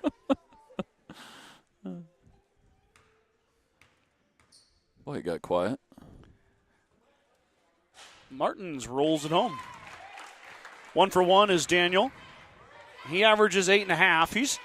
He's been a bit of a spark plug for GR. He's had to bring the ball up. Mustangs have been pressed hard, which is pretty common when you have a young, inexperienced team. Teams are going to want to take advantage of it as Martins hits them both. Daniel needs some help, though. Maddox Leaper now working on Cash Davis. Pass is tipped. Fighting inside, and Davis comes away with it. Skip pass in the corner here.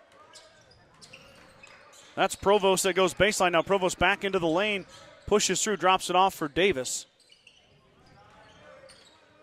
Shot up left short, but it's going to roll and tipped around, and it's going to come down to Maddox Leaper. Mustangs get it. Good job of Lewis. Now Boxing out. Lewis Martin's a kid that is got the drive. You know what I mean? Oh, yeah. That pass is stolen away by Provost. Lewis just maybe hasn't had the reps, and as he picks those up, look for him to really improve. I've already seen on rebounds, he's got 16 boards this season. That tied for the team high. And he's a tall, long kid. 2-2 here, 6:20 left in the first quarter, early in the first quarter. Probably don't need to tell you what time it is because we've barely gotten started. Maryhugh on the blow by. He's blocked by Martins. Rebound grabbed and it's missed, but Anderson up, missed it again. Anderson got his own board. Back up, missed 2 in a row, and there's Daniel Martins to clear. Martins being pressured by Crash Davis, who is playing for the Durham Bulls in his spare time. I'm a big Bull Durham fan. Oh, yeah. Or call a timeout, Coach. Johnny looking for help, finally finds Martin. Now Martin's through the lane. Martin's is fouled. Oh. And one was almost there, but got a sub coming back in. That's on Anderson. So Connell and Anderson pick up the first 2 fouls for the Longhorns, the 2 tallest gentlemen for Hyannis. That's a spot where they have the advantage, is those big, long guys underneath. As Daniel now 2 for 3 at the line. Be good to get those guys in foul trouble. Yeah, it'd be really nice to get them in foul trouble, and these are important here, even in the first quarter. I know. Mustangs points have come at a premium for GR as Martins goes 0 for 2 there, but that pass goes out of bounds. Sloppy play from the Longhorns, and the Mustangs will get it back here with a chance to break this tie. Yeah, you're right, Mike. Mustangs have been working on the offense. They've season high is 20 points, I believe. So you really got to make sure you get every chance you can get.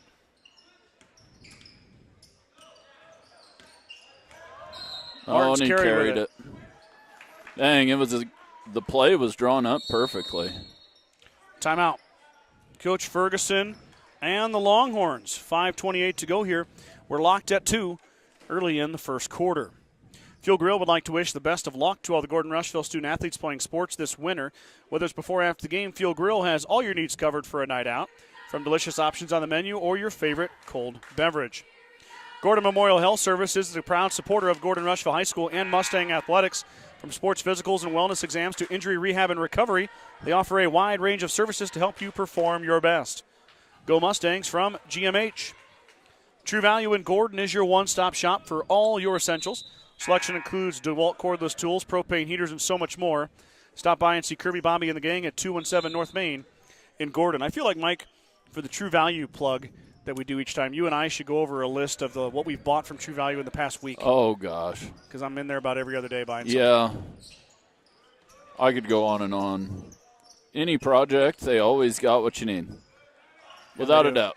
Davis is fouled by Martins as Davis was able to get inside position on Leaper.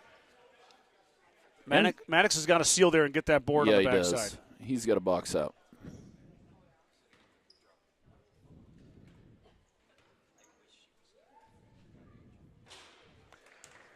Free throw from Davis, though, is left short. So we're still stuck at 2 here.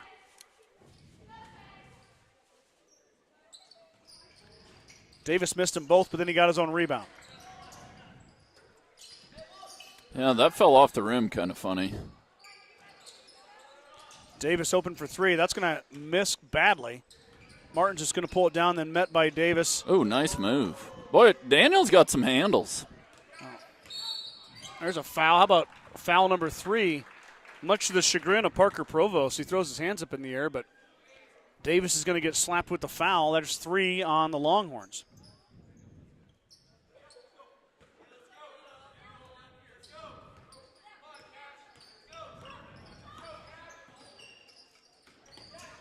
Here's the offense again. Martins finds Ziller. Ziller dribbled it out of bounds. Dang it. Gets escorted out by Provost. Good D there along the baseline.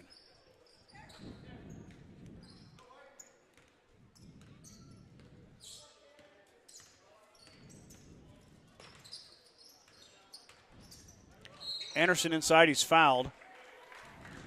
He'll go line to shoot 2.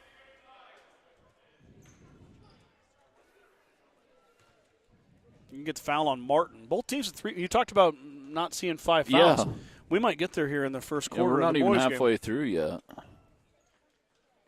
Anderson hits. He breaks the 2-2 tie. He's got all 3 of Hyannis' Well, we points. got a lot of pink shoes out here. Yeah, Hyannis really went with them. Yeah, they did. The drippy pink shoes. Ziller skies for the rebound as Anderson goes 1 for 2 at the charity stripe.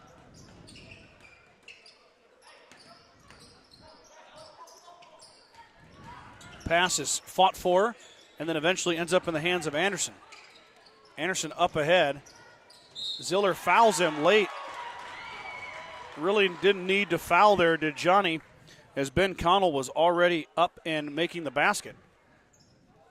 That's also interesting to me, too, Mike. The foul came way after the shot went up. Yeah.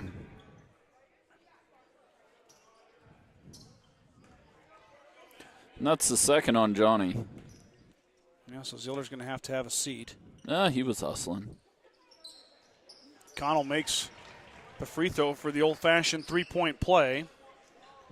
And Hyannis leads 6-2 as Davis comes out to meet Martins.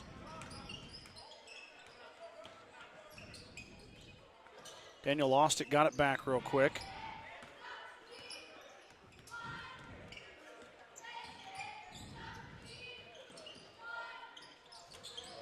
Martin tries to find Leaper, but he throws it away. Lewis got to take that up. Go right into him. Put your behind in his belly and jump up and make the basket. Yeah, if you get blocked, you get blocked. Yeah. That pass is a pretty tough pass to make along the baseline. Leaper's going to come up and apply some pressure to Maryhugh. And then Cannon's going to call for the foul.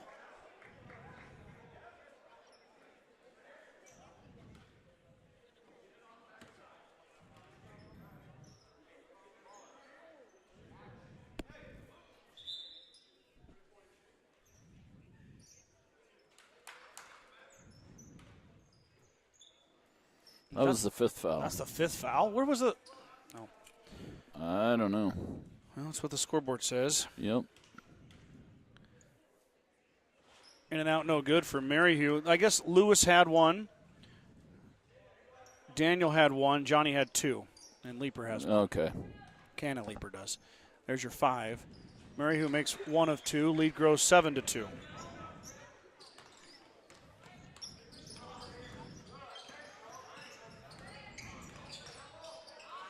Martin's lost it as he tried to dump it off for Lewis Martin.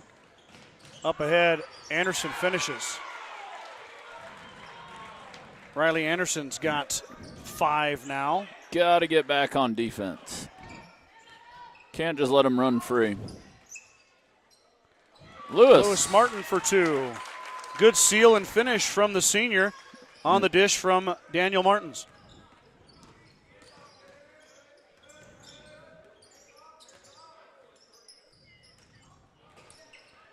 That's Cutter Accord working over there. Number 3's checked in. Provost gets through. Travel on Anderson. I thought maybe he was going to dunk that one. I did too. It was close. The finger roll. There's my cheer. Yep. Our score's wrong. No, it ain't. 9-4.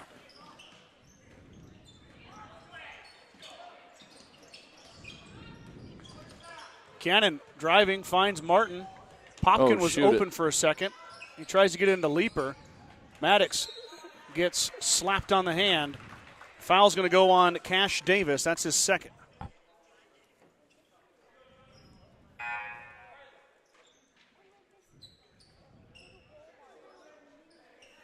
Four fouls now on Hyannis.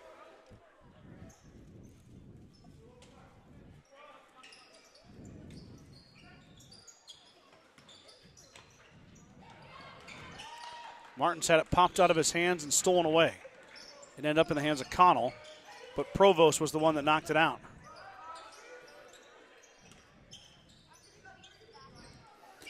Got to keep playing hard defense here. Boy, what's in the water in Hyannis? They got a lot of tall kids. Well, in a school like this many kids playing, they've got great numbers as well. Martins grabs that rebound, one and done for the Longhorns. Now Daniel dribbles up top of the key. He wants to drive. Working his way around, has it taken away again as the pass is deflected by Accord. Accord up, missed it badly, kind of got on the wrong foot. Up ahead to Leaper now. Mustangs trying to run it out. Maryhugh applying the pressure to Leaper. Leaper tried to get it into Martin, but it's going to go off of Hyannis. Anderson's back in already. Short breather for the senior.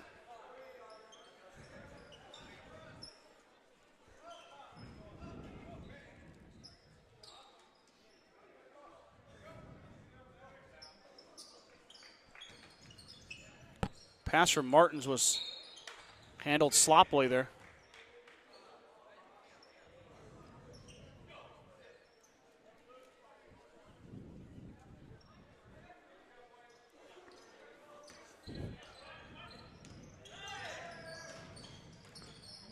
Martin kicked it, no call. Must have went off his leg.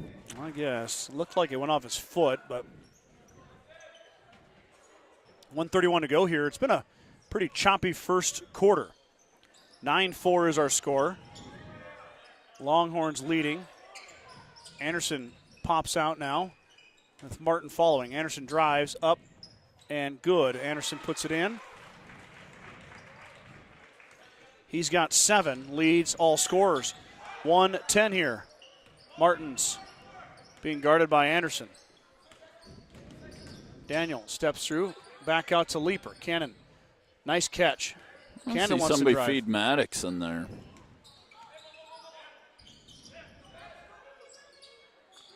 Leaper's going to shoot the triple. Too strong. Fight inside. Popkin lost it. And then Longhorns fighting for it. It goes out of bounds. So 49 seconds to go. 11-4 is your score. Mustangs looking to cut into that Longhorn lead here. They're down 7.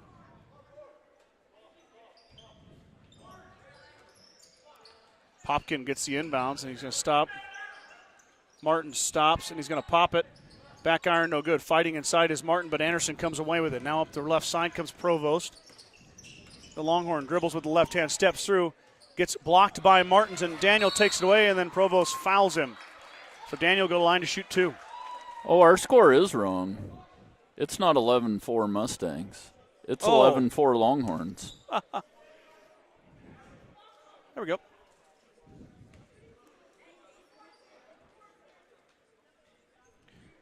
I think I've been saying it right, but I've been pushing the wrong buttons. Sorry. Hyannis is winning 11-4. Remember, my scoreboard is not official by any means.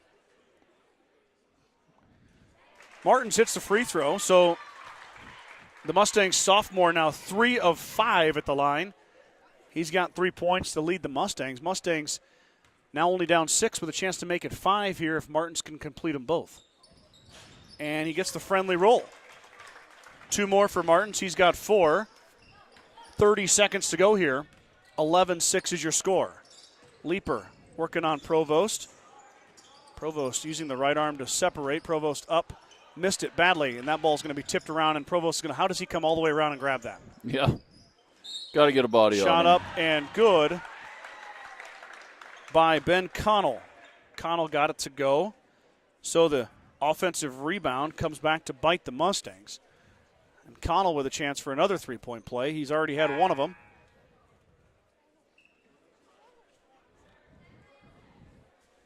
Second foul on Daniel Martins. He's a young man you can't afford to get into foul trouble for Gordon-Rushville.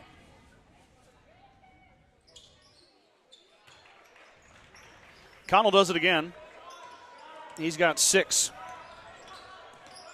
Martins quick Shoot up. it. Popkin grabs it. He lost it. He kicked it. Comes down to Anderson. Anderson with 3 seconds. 2, 1. Gives it off, and Martin blocks it. Shot up, no good. So Lewis Martin with a big block at the buzzer, and the Mustangs will go into the second quarter down 14-6. Grocery Mart, your locally owned hometown grocery store, is proud to support the Gordon-Rushville basketball teams. Stop down today to pick up all your grocery needs, including fresh meats and produce.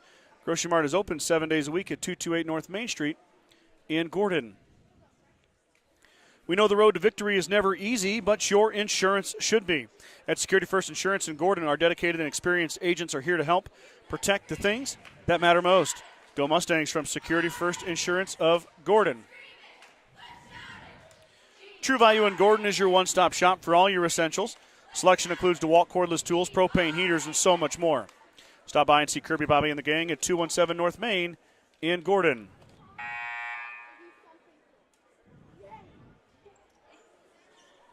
GRHS cheerleaders doing a great job as always.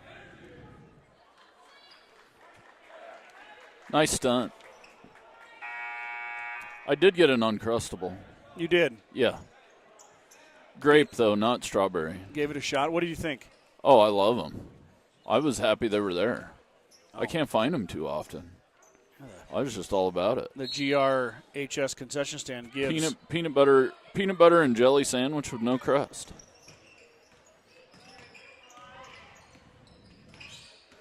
Ziller checks back in after the quarter break. Cannon had his pocket picked, but Maddox pulls it down. Maddox into the block, and Anderson swats it away.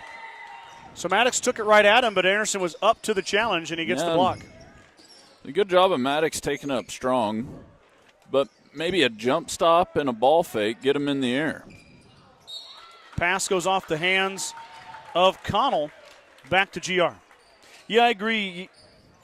You like the aggressiveness. Yep. You want to take it up I'm not at taking him. anything away from that drive. It was good. But when you go mano-a-mano with a guy who's 6'3", 6'4", you're going to have a tough time scoring over him, so you might as well use one of those to your advantage. As that is grabbed by Davis and tied up Martins, and it goes back to Longhorns. Got to get some shots up, though, if you want to score points. I mean, you can't just dribble the ball all over the place and never get a shot up, you know. Mm-hmm.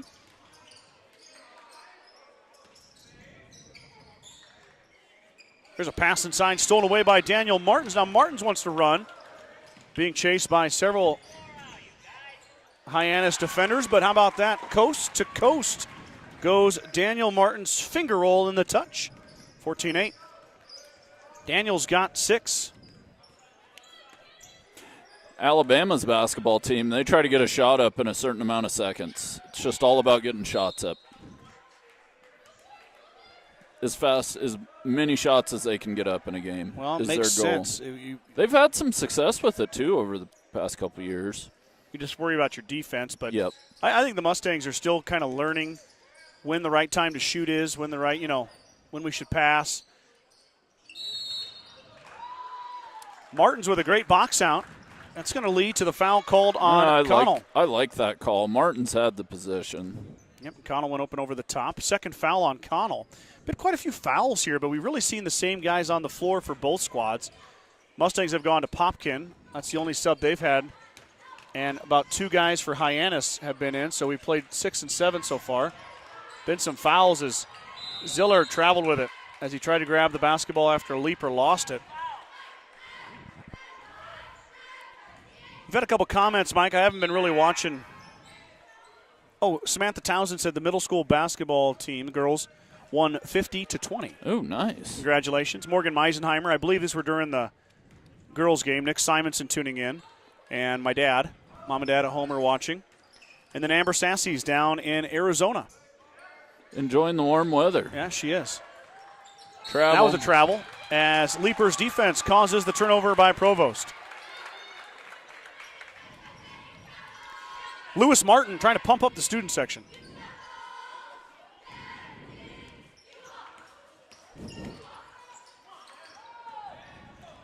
Martins is having a tough time holding on to it, now looking for help. Pass over to Lewis Martin. How about Lewis getting up for that one? That was Lewis playing receiver. Now Ziller's entry pass goes through Martin's hands.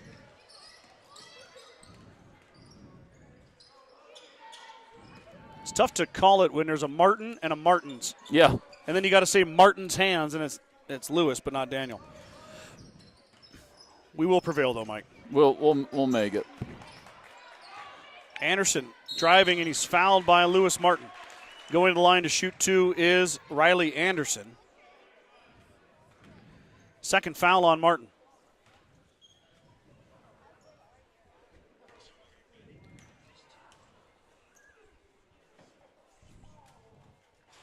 Anderson now 1 for 3 at the line.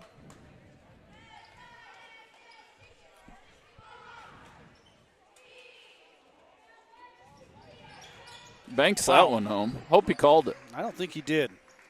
I think the bank is First National Bank, Gordon, and BMO have closed, but that one's going to work. Martins I'm surprised nobody comes out to help him. I know. Lewis grabbed it and then tried to give it back out to Daniel. Daniel open for three, lets it rip. Martin's back iron, no good. Ziller kind of mistimed his jump, and he missed the rebound. He was in position. Comes down all the way to Eli Van Rennen. Van Rennen out there wearing number 30, sporting the flow. Now Van Rennen inside. Oh, he double dribbled. Double dribbled with that. No call. Shot by Mary, who's no good. Rebound down to 3 Davis. seconds. 3-second violation. There it is. Call on this side by the official. Timeout, Coach Ferguson and Hyannis. 4:39 to go here, second quarter. Mustangs down 15-8 to the Longhorns of Hyannis. Let's give a shout out again to our Star Club members: Dale and Shirley Atkinson, Kenny and Terry Peterson, Bradley and Brooke Gates, Justin and Brooke Simmons, Vern and Sharon Johnson, Marty and Connie Schwarting, Jim and Karen Dellinger, Wade and Sterling Leeper, Shelley and Deneen Anderson, Michael and Christina Ziller, Larry and Danita Turnbull, Mike and Marlene Slama, Ryan and Jill Alcorn, and Steve and Brenda Belisle. Thank you guys for your support of the broadcast.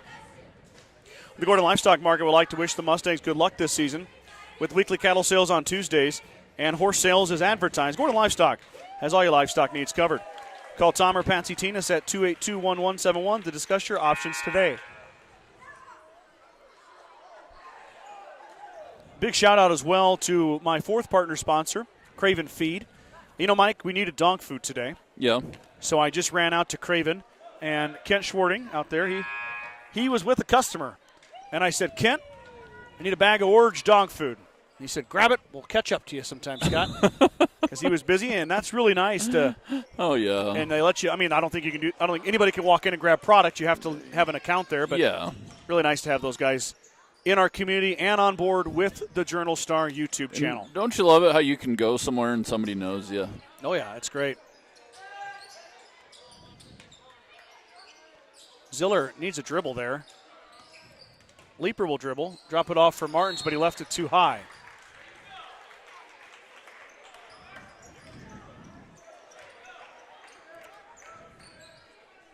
So they give it back.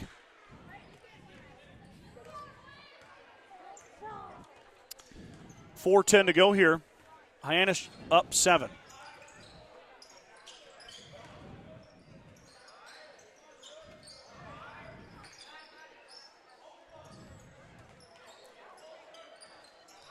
Working to Anderson. Anderson steps through and finishes. Nice move. Up and under. He's got 10. Martin's pushing the rock ahead.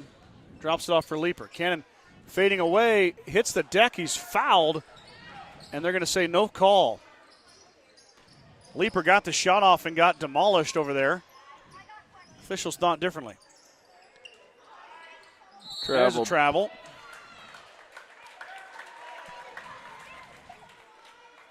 Turnover gives it back to the Mustangs.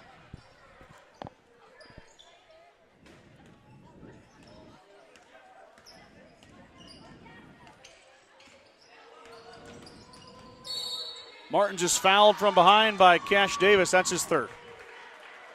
And he'll have a seat till after halftime. Yeah, maybe. A little more than halftime. Only get 2 more of those. 5 is your limit.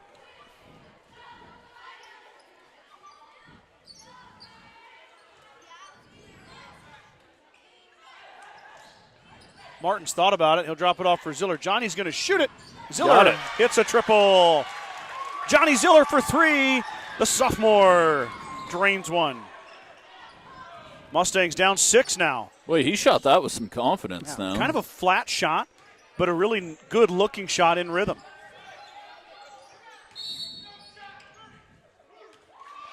Third 3-second violation call on the Longhorns. You know, we had a little baseball workout on Sunday just to get the boys together and do some arm strengthening, baseball specific. And Johnny was there, and I said, Johnny, baby, just shoot it. I was just kidding. Johnny knows what he's doing out there. He doesn't need my advice. But right there, it comes to fruition. You're kind of right. You're open, shoot it. Leeper thought about it. It leads me into a great saying. You're going to miss 1,000% of the shots you don't take. I agree. And, an open look sometimes is your best chances. Leeper let it fly. That one rimmed down. It hit the backboard. I shot my shot with Karen, and I made it. Oh, boy, here we go. Let's not go down that road. Mustangs now in a 2-3. Uh-oh. Wow, that was pretty. I've seen worse. That didn't get called, and that's going to be 3 on Johnny. And Coach Nelson and Coach Morris are leaving him.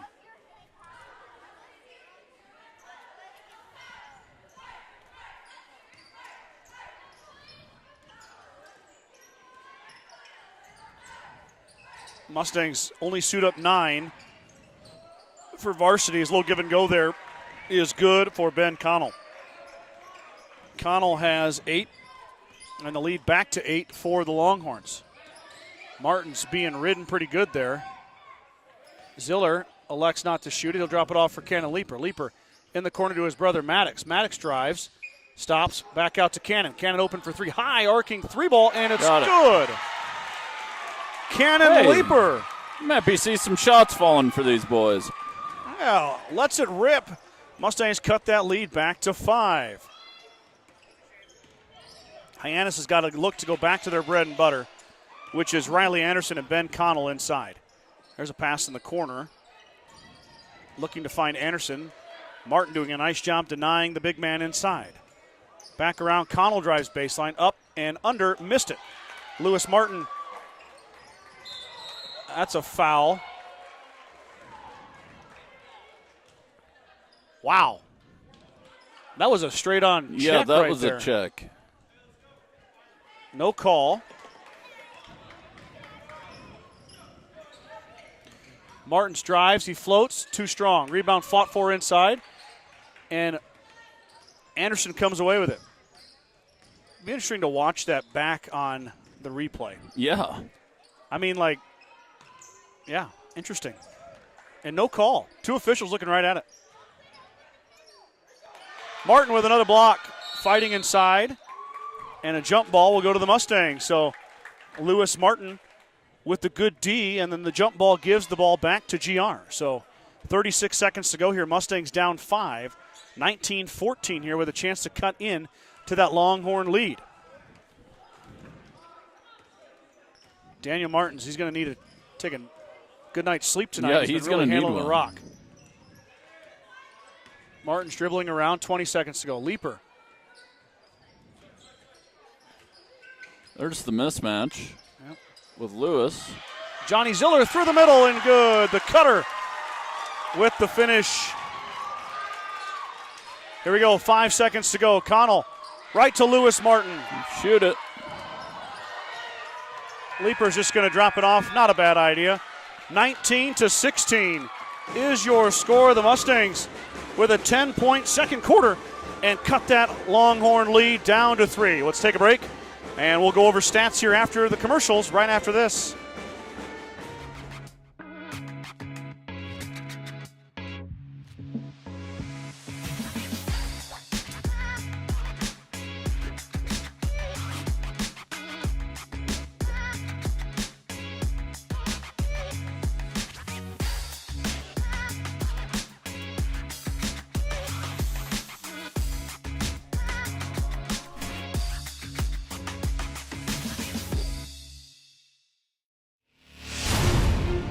When the field is your office, you never get tired of going to work. Cut, rake, bale, repeat. New Holland offers the power and versatility to get through the day. From small squares to large squares and everything in between, New Holland has you covered. Visit your local dealer today to find out more. New Holland, equipped for a new world.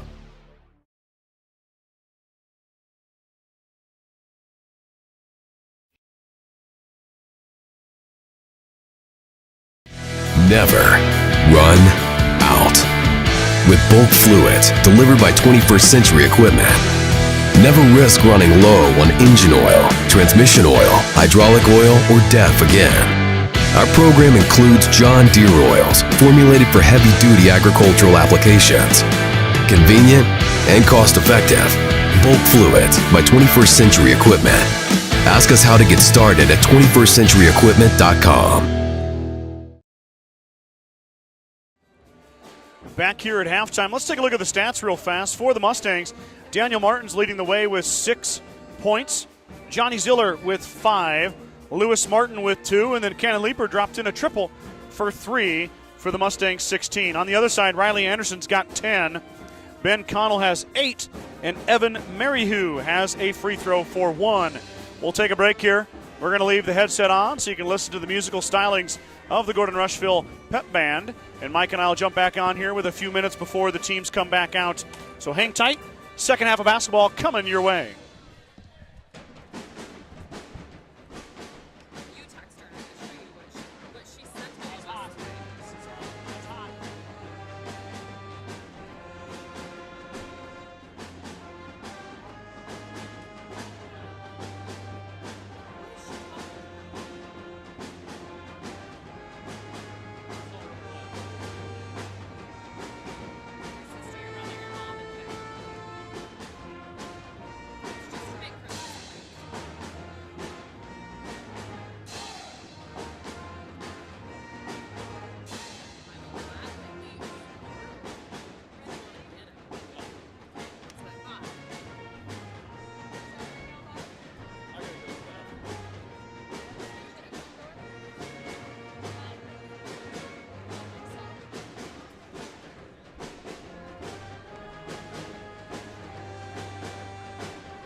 Okay, Mike, get that headset back on. Teams are out of the locker rooms. And that sneaks right up on you. You try to grab a snack and use the restroom. Yeah, then you get to visit in with a little bit. Now, who would ever guess you were visiting? My wife would guess that. Oh, yeah. I think everyone in Sheridan County would guess that. Maybe beyond, too. Parts of Cherry, Dawes. Cherry, Dawes. Box Butte. Yeah, possibly. I always forget what county Hyannis is in. Hooker? No, it's not Hooker. Maybe it is Hooker. Grant, yeah, that's right. We got Longhorn fan 1234 tuning in. Love the username. Good luck. Longhorn fan 1234. Yeah, that's solid. Yeah. No doubt about where your allegiances lie. No. Let's hope it's just the Hyannis Longhorns and not the Texas Longhorns. Yeah. Okay? Let's just keep it to Nebraska. Keep it to the blue and white. Stay away from that burnt orange. Second half coming at you right now, 19-16. We got ourselves a ball game here. Mustangs and Longhorns doing battle on a Tuesday night here in Sheridan County. Inside look to Anderson. Anderson working on Martin. Up, left it short, tipped around. Daniel Martin's had that rebound, but Lewis tipped it. Yeah, and Lewis has got to try and grab it instead of tipping it around. Lewis with a tall task tonight, working on the Longhorns' best player. He's playing hard. Anderson drives under, and he's blocked on the backside. Who got that? Daniel Martins with another block. Now Anderson back inside, gets Lewis up in the air, and he finishes. Well, that was a pretty good series by Anderson. He's working hard under there. Oh, I like Leaper coming up to set Martins a screen. I like that adjustment. Maddox is he's a big guy, but he's got good handles. Well, and then it takes a little pressure off of Daniels. He doesn't have to just beat his guy all the time. He gets a little help. Remember, Cash Davis working with 3 fouls. He starts, and he's not letting up on defense at all. And Johnny's working with 3, too. Provost just took it away from Ziller.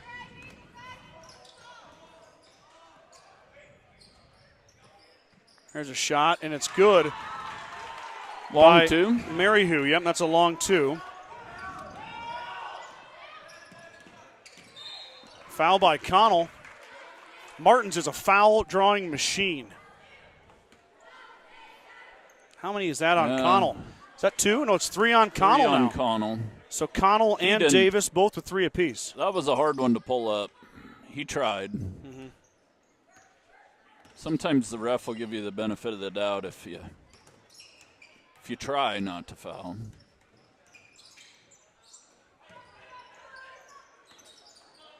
Martin comes out. Now Leaper drives. Canada's fouled on the floor, double dribble.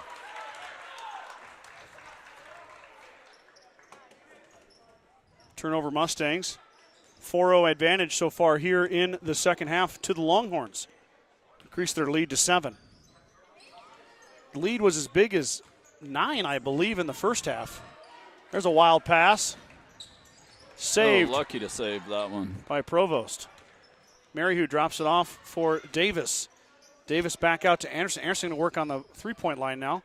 Guarded by Ziller. Maryhu, quick shot. No good. Tipped around inside. And Leaper is going to pull down the rebound. Maddox traveled with it.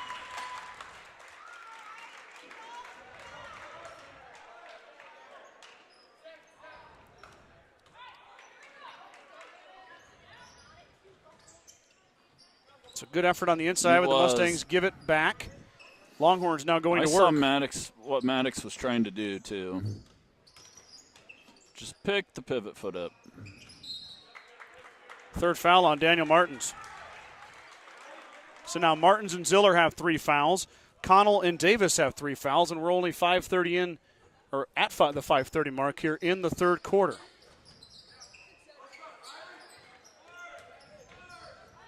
Connell blocked by Martins. How about that? Just picked up his 3rd foul. And then still goes for the block. Just no fear. I thought Daniel had the seam there. Leaper goes off the back iron, off the heel. Good-looking shot, though, for Leaper. Love that aggressiveness in that drive.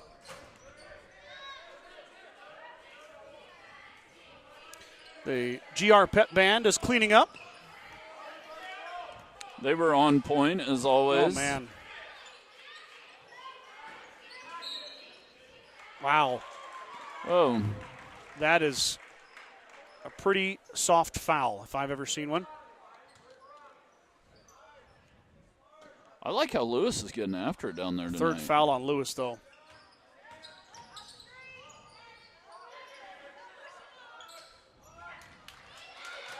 Provost with a huge swipe at Martin, Nah. and then he throws it off Daniel's shoe.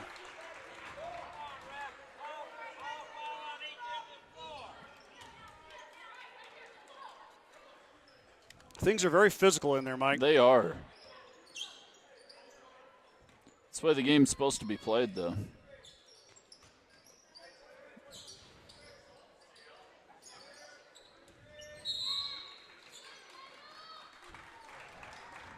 Kick on the Mustangs will stay with the Longhorns.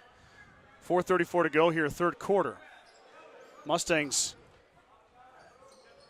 got to dig deep here and find a way.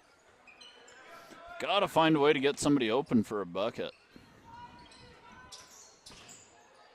Davis stops and drops it off from Maryhugh. Into Connell. Connell out to Anderson. Anderson from the elbow. Pulls it up, and he's fouled. They're going to get Lewis. That's Or going to be Daniel. his fourth. 4 fouls on Lewis Martin. And Anderson's going to line to shoot 2. Juan Montanez Rodriguez is going to have to come in and spell Martin, as Martin has got 4 fouls. Anderson hits the first.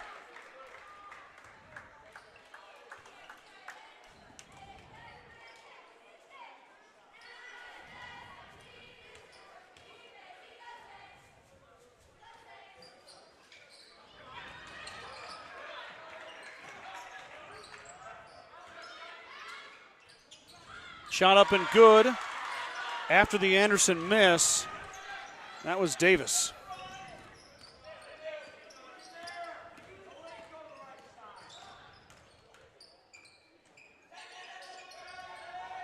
I just realized I got about 10 messages that our scoreboard was inverted. Oh. I'll be honest, everybody. I don't look at my phone much during a broadcast. So No. you can text me, but it's probably not going to help much. Got to tie up. It'll be Mustang basketball after Provost hits the floor. Hyannis came out with a little more intensity on defense here to start the second half.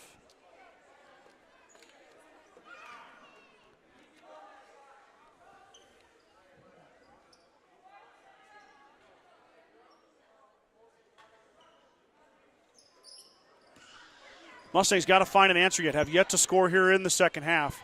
4 minutes and 15 seconds off the clock. Martin's working with it. Davis following him.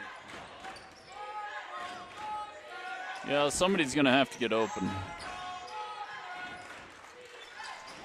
There we go. Ziller underneath, he Uh-oh. missed it. Anderson clears. Johnny had a good look, just couldn't quite get there. Davis will pass up the 3. He's going to look to pass here. Drop it outside for Provost, and Hyannis sets back up again here. Up 10. Anderson up. He's fouled by Montanez Rodriguez, and he puts it in. Anderson can go up strong with the ball, can't he? He sure can.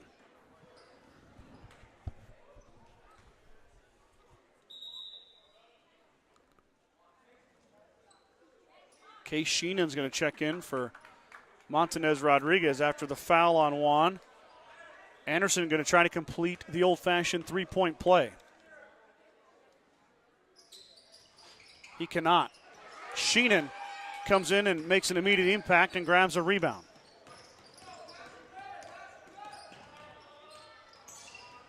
Davis with Martins. Daniel, pure power. He's creating his own offense there. Just took Davis to the rack. You know, your guy's got 3 fouls. Go after him. Yes. And I know Daniel has not had a lot of help tonight, and he's doing his best, but that was a great job by Daniel. Sheenan is chasing Riley Anderson around, and that's a tough task for Case Sheenan. Anderson's got 17 now. I wouldn't mind seeing Maddox match up on Anderson. As Davis picks Martin's pocket, but then Hyannis is going to give a gift right back.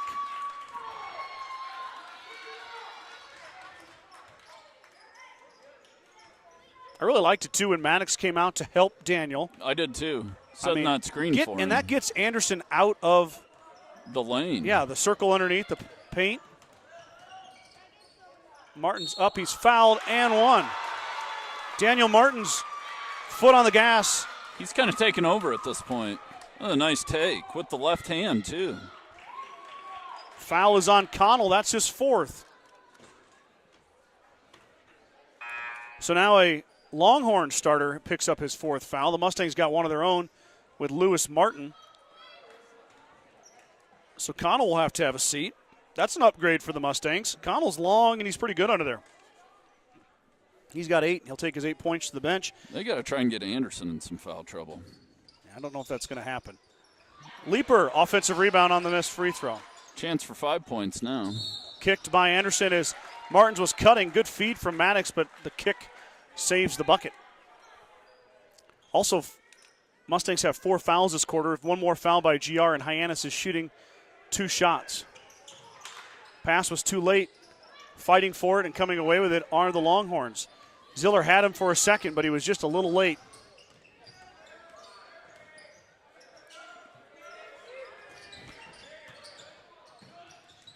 Anderson inside, working through 3 Mustangs. He shoots, and nice touch in the finish.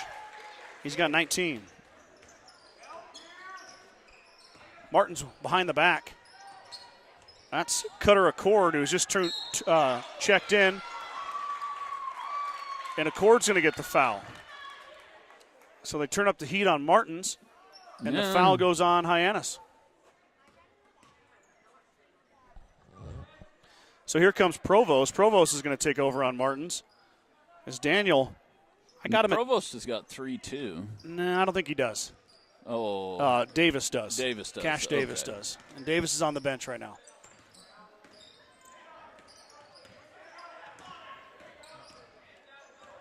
Leaper floats, a high arcing shot. Down it goes. Cannon Leaper gets the bucket. That gets the GR crowd fired up a little bit. Not many people here tonight, but being loud for their Mustangs. Under a minute to go here, third quarter. Mustangs down 10. I really like that play. That opens a lot of stuff up. Anderson over Sheenan, and he misses. Martins now with Provost coming out to meet him. Start the handoff again. Hyannis has had trouble with it. Tough pass, and how did Martins tiptoe through there? Body check from Provost, no call. And it's taken away. Anderson on the run out. And he sends it down.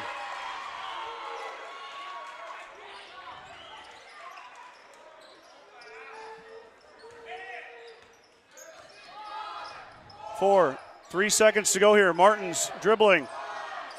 Going to let it go. It'll count. It's short. Ooh, he got fouled too. 34-22 after 3 quarters of play. Mustangs are down 12 as we head to the final. You ready, Mike? Stanza. At the First National Bank of Gordon, we are investing in our customers' financial success.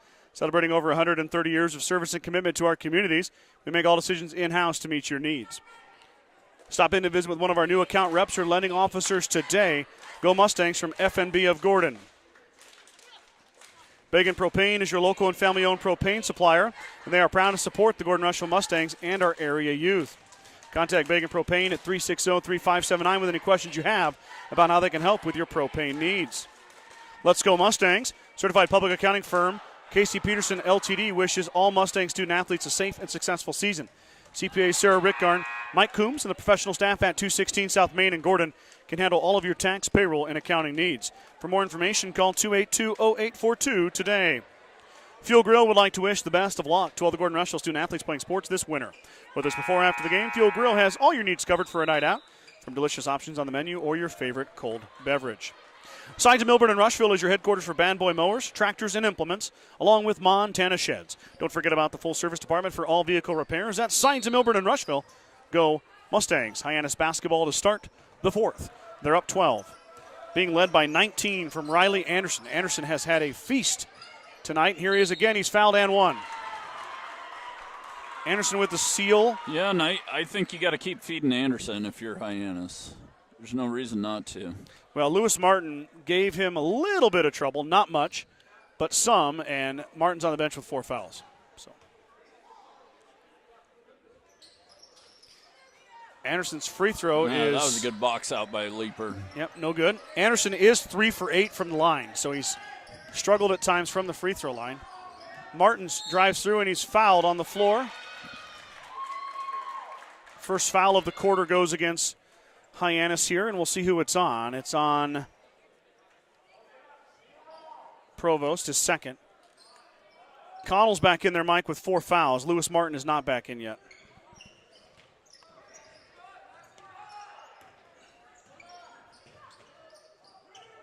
How about a quick shot Sheenan. from Leaper? Oh, that was Sheenan. It was Case Sheenan, sorry. Nice look. It was the from right Case. idea. Kind of caught Anderson by surprise, but he not able to draw iron. What recognition, though, by the freshman, knowing he's not going to be able to take that into his body and body him up. Leaper working on Anderson. Anderson fading away, and he hits. He's got 25 now, Mike. Yeah, he's having a night. 25 of the 38.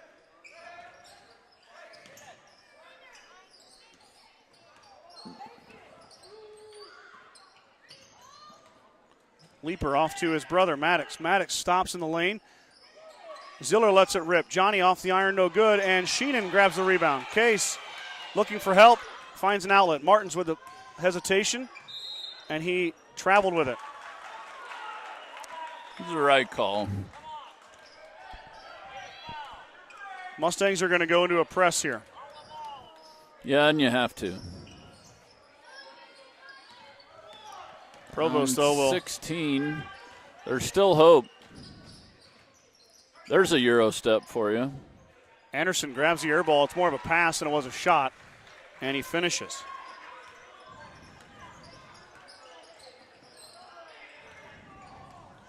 Martins with the blow-by. Up, can't get it to go. Lost the handle. He did get the lane, but timeout for Hyannis. 6:02 to go here. They're up 18, 40 to 22. BCC Pro Foam is proud to support Gordon-Rushville student athletes in all their endeavors. Are you cold in the winter or hot in the summer? BCC Pro Foam is here to help. We provide spray foam insulation, roofing coatings, and concrete lifting for residential, commercial, and ag buildings. Call Colton today to get started at 360-1343. Kreitman Trucking is a proud supporter of the Gordon-Rushville Mustangs on the court, on the field, in the classroom, and on the stage. Like anything in life, hard work and dedication ends in success. Good luck tonight, Mustangs, from Kreitman Trucking. Gordon Memorial Health Services is a proud supporter of Gordon-Rushville High School and Mustang Athletics. From sports physicals and wellness exams to injury rehab and recovery, they offer a wide range of services to help you perform your best. Go Mustangs from GMH. 6:02 to go here, fourth quarter. The Longhorns have kind of pulled away here in the latter half of the third and the fourth. And a lot of that's on the shoulders of senior Riley Anderson. Anderson just not able, or the Mustangs not able to match up with him very well, and he's taken it to his advantage, 27 points. These young men on the Mustangs, though, are improving right now. They are. I mean, they're looking better. By far the best game they've played all year, and starting to shoot, starting to make shots. I thought the defense was good. You just got a height advantage here. Oh, yeah. Fighting inside, and Leaper took it away, but it goes off Maddox. It'll stay with the Longhorns. Yeah, double team him. Force somebody else to make a shot here down the stretch. Pass inside. It's grabbed by Connell. Davis gets it out. Anderson thought about the three. Gets Martin in the air. Then he's going to drop it off for Connell. Connell's fouled. That's on the floor. That's Martin's fourth. Boy, if the Mustangs lose Daniel Martins, they're going to be in trouble. Daniel's been... He's the main ball handler. He is.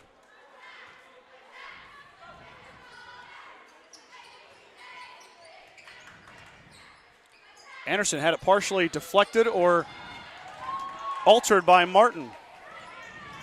Cannon Leaper lost it. Kicks it back out for Daniel Martins. Cannon's showing some quickness there. Martins up and under, off the iron, no good. Fight inside. Lewis Martin pulls it down. Maddox Leaper for three. Back iron, no good. Rebound down to Provost. Here come the Longhorns on the run out. That looked like a good time, big time offensive possession. Provost left it short. Lewis Martin pulls down the rebound. Here come the Mustangs back the other way. Now they want to run a little bit. Ziller open for three. Johnny back iron, no good. Two good looks here. One from Leaper, one from Ziller that didn't go, but the Mustangs really looking good on offense here.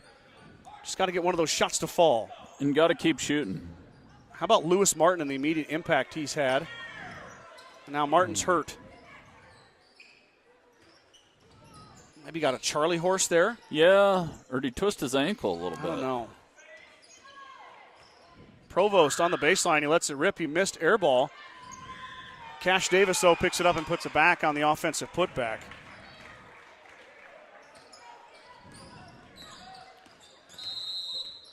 Timeout, Coach Nelson. Mustangs are going to talk about it. 4:24 here. The lead grows to 20. Hyannis leading 42-22. We talked a lot about sponsors tonight. You've heard a bunch of different ad reads from all these sponsors. A lot of these guys have been on board with me all season. Also, the partner sponsors on your screen. Mike and I are proud to bring you guys a free broadcast, and a lot of places aren't that way anymore. You got to pay a subscription fee, make a user account to log in, all that fun stuff. Happy to stay free, and we're free because of our sponsors and the Star Club members. So if you find yourself enjoying this broadcast, you can always say thank you to Mike, and I will accept a compliment. Yeah. But the best way to thank the people behind this broadcast are patronizing these great small businesses in our area.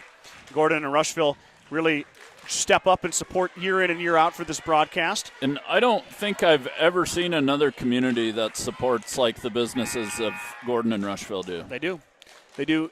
So we can, if we can, whatever we can do to help support them, let's make sure we shop them first, shop local, spend that money locally, and support these people who are allowing you to have this great broadcast. And it's for free. For free. Free 99. I guess you do have to make a YouTube user. I've never have. I guess if you comment, you have to have a YouTube. Yeah, if you comment. So if you don't want to comment, you just want to remain anonymous, you don't have to comment. You can Kind of like me. watch for free.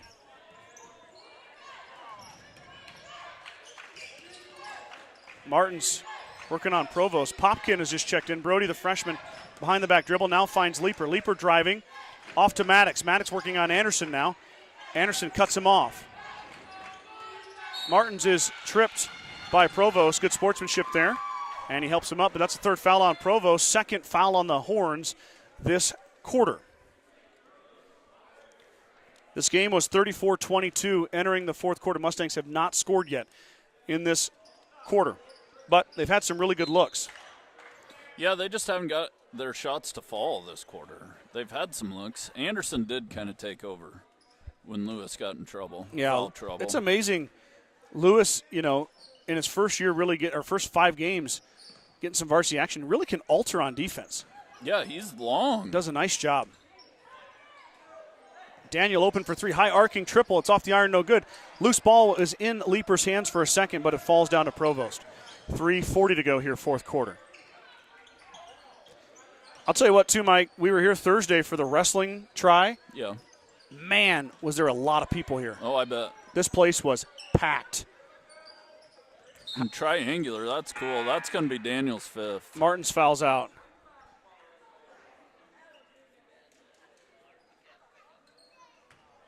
Let's see who else can play point guard here. Last 3 minutes and 30 seconds.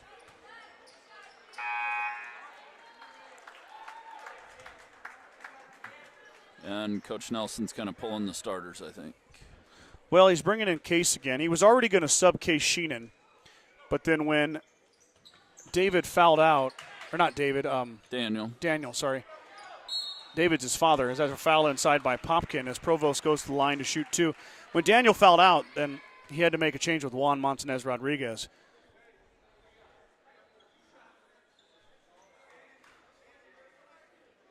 Not a big fan of when the official shows emotion toward players. No. No, not a huge fan. Not a big fan of that at all. Be straight-faced all the time. There's one adult and one child in that situation. Yes. I didn't catch the emotion, but I'm with you. I'm not going to go any more detail. Could have been the fifth foul on Connell there as he kind of bumped Sheenan out of the way, but Sheenan recovers. Popkin's going to let it rip. Off the iron, no good. Fighting inside is Sheenan, but it's going to be Provost that comes away with it.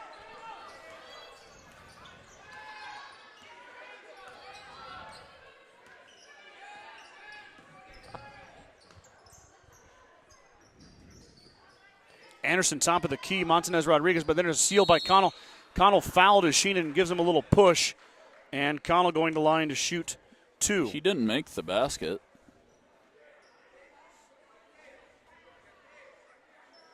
They didn't count the basket. The official signaled count the basket.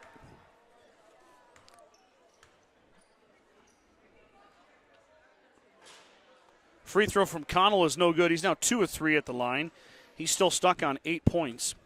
Hyannis hasn't needed Connell to score much, though, as Riley Anderson has shouldered most of that load here this evening.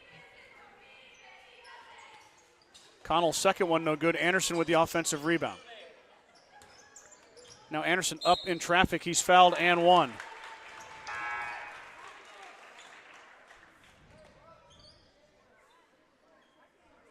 One weak spot for Riley Anderson tonight has been the free throw line. He's 3 for 8. That's 5 more points to what's he got? 30? 26 plus 3. 29. 29. This would be 30 right here if Anderson can make it. I think he's coming out, too. I think that'll be the end of the evening for Riley Anderson as Coach Ferguson is emptying the bench, and he won't get 30. He'll be stuck at 12. He's not coming out because he missed the free throw, so he's going to stay in. We'll see what happens from here on out. Popkin pushes up ahead. As we see number 20 out there, that's Dom Bopri. Bopri now in. I also see Cade Olson, the sophomore, for Hyannis. Sheenan tries to grab that pass, but he can't. Now, Anderson will hold it up. I thought maybe he was going to go for it there. I thought he was, too. Ziller steals it away.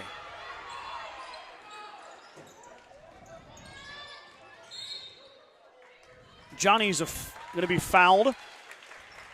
We'll see who that's on as Anderson heads to the bench. 29 points for Riley Anderson, the senior, with an outstanding performance tonight. Longhorns are going to improve their record to 5-0. We'll be watching for them. Yeah, I know Hyannis had a couple years where they went to state as Alan Tolis lets it rip. That one's going to be long. Rebound cleared by Miles Anderson.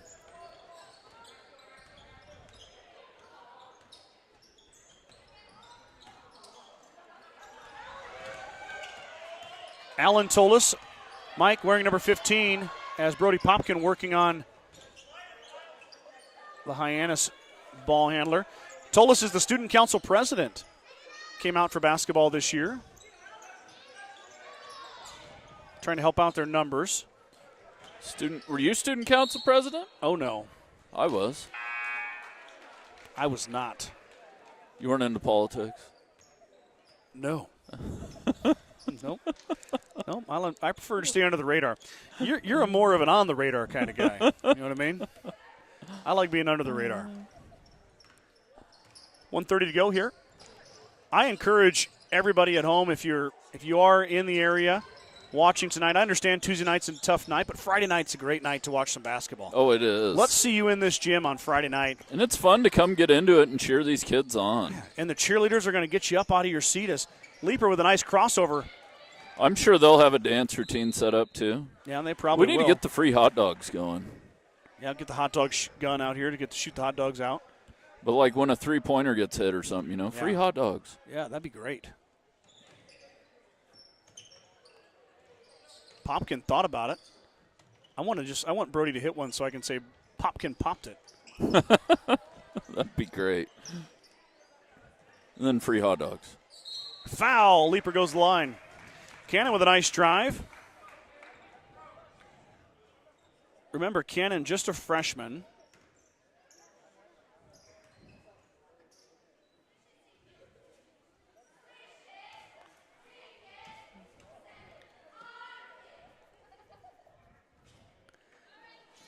There's a miss by Cannon on his first attempt. Another one incoming here for the freshman. There is Cannon's 6th point. That's a career high for the freshman. We need him scoring some. Yes, we do, and that's going to be a turnover for the Longhorns. Mustangs get it back. So, GR and Bennett County on Friday night. I haven't checked the schedule for that yet. It is a school day, so it'll be kind of a late evening. I can't get started that early for JV, but I'm assuming there'll be some JV. Yeah, I'm guessing so. The boys have been playing 4 quarters. Case Sheenan with a shot. It goes off the iron, no good, which is great for these boys. The more basketball they can play, the better. Oh, way better. And there's a whole other group of freshmen, too, that are not suited up tonight that play JV as well. So every sport has its uniqueness, and I'm sure I've said this before, but to be good at basketball, you actually got to go shoot and dribble. I mean, it takes a lot of time and effort. And I always have an appreciation for a guy like Anderson. You can tell he's put the time in. Absolutely. Bo Rice with a 2. Popkins tried to shoot it. He's going to be blocked, and we're going to end it right there. Hyannis is going to come away with a win, 47-23 over the Mustangs. Hyannis improves to 5-0. GR down to 0-5. Mustangs with a better effort tonight, but still fall short as co-head coach Jared Nelson and David Morris look for their first win of the season. Mike, it was a pleasure as always. It was a pleasure. We'll see everybody next week probably. Yeah, Mike's going to be off on Friday. I'll have Brad Gates with me, but I'm sure Mike will be tuning in. So we'll sign off until then. Friday night, Bennett County, Gordon-Rushville. So if you can get down here, let's fill these seats up and support the boys. And if you need to join on board, we'll be here for the broadcast. So thanks for tuning in tonight. We'll talk to you guys on Friday.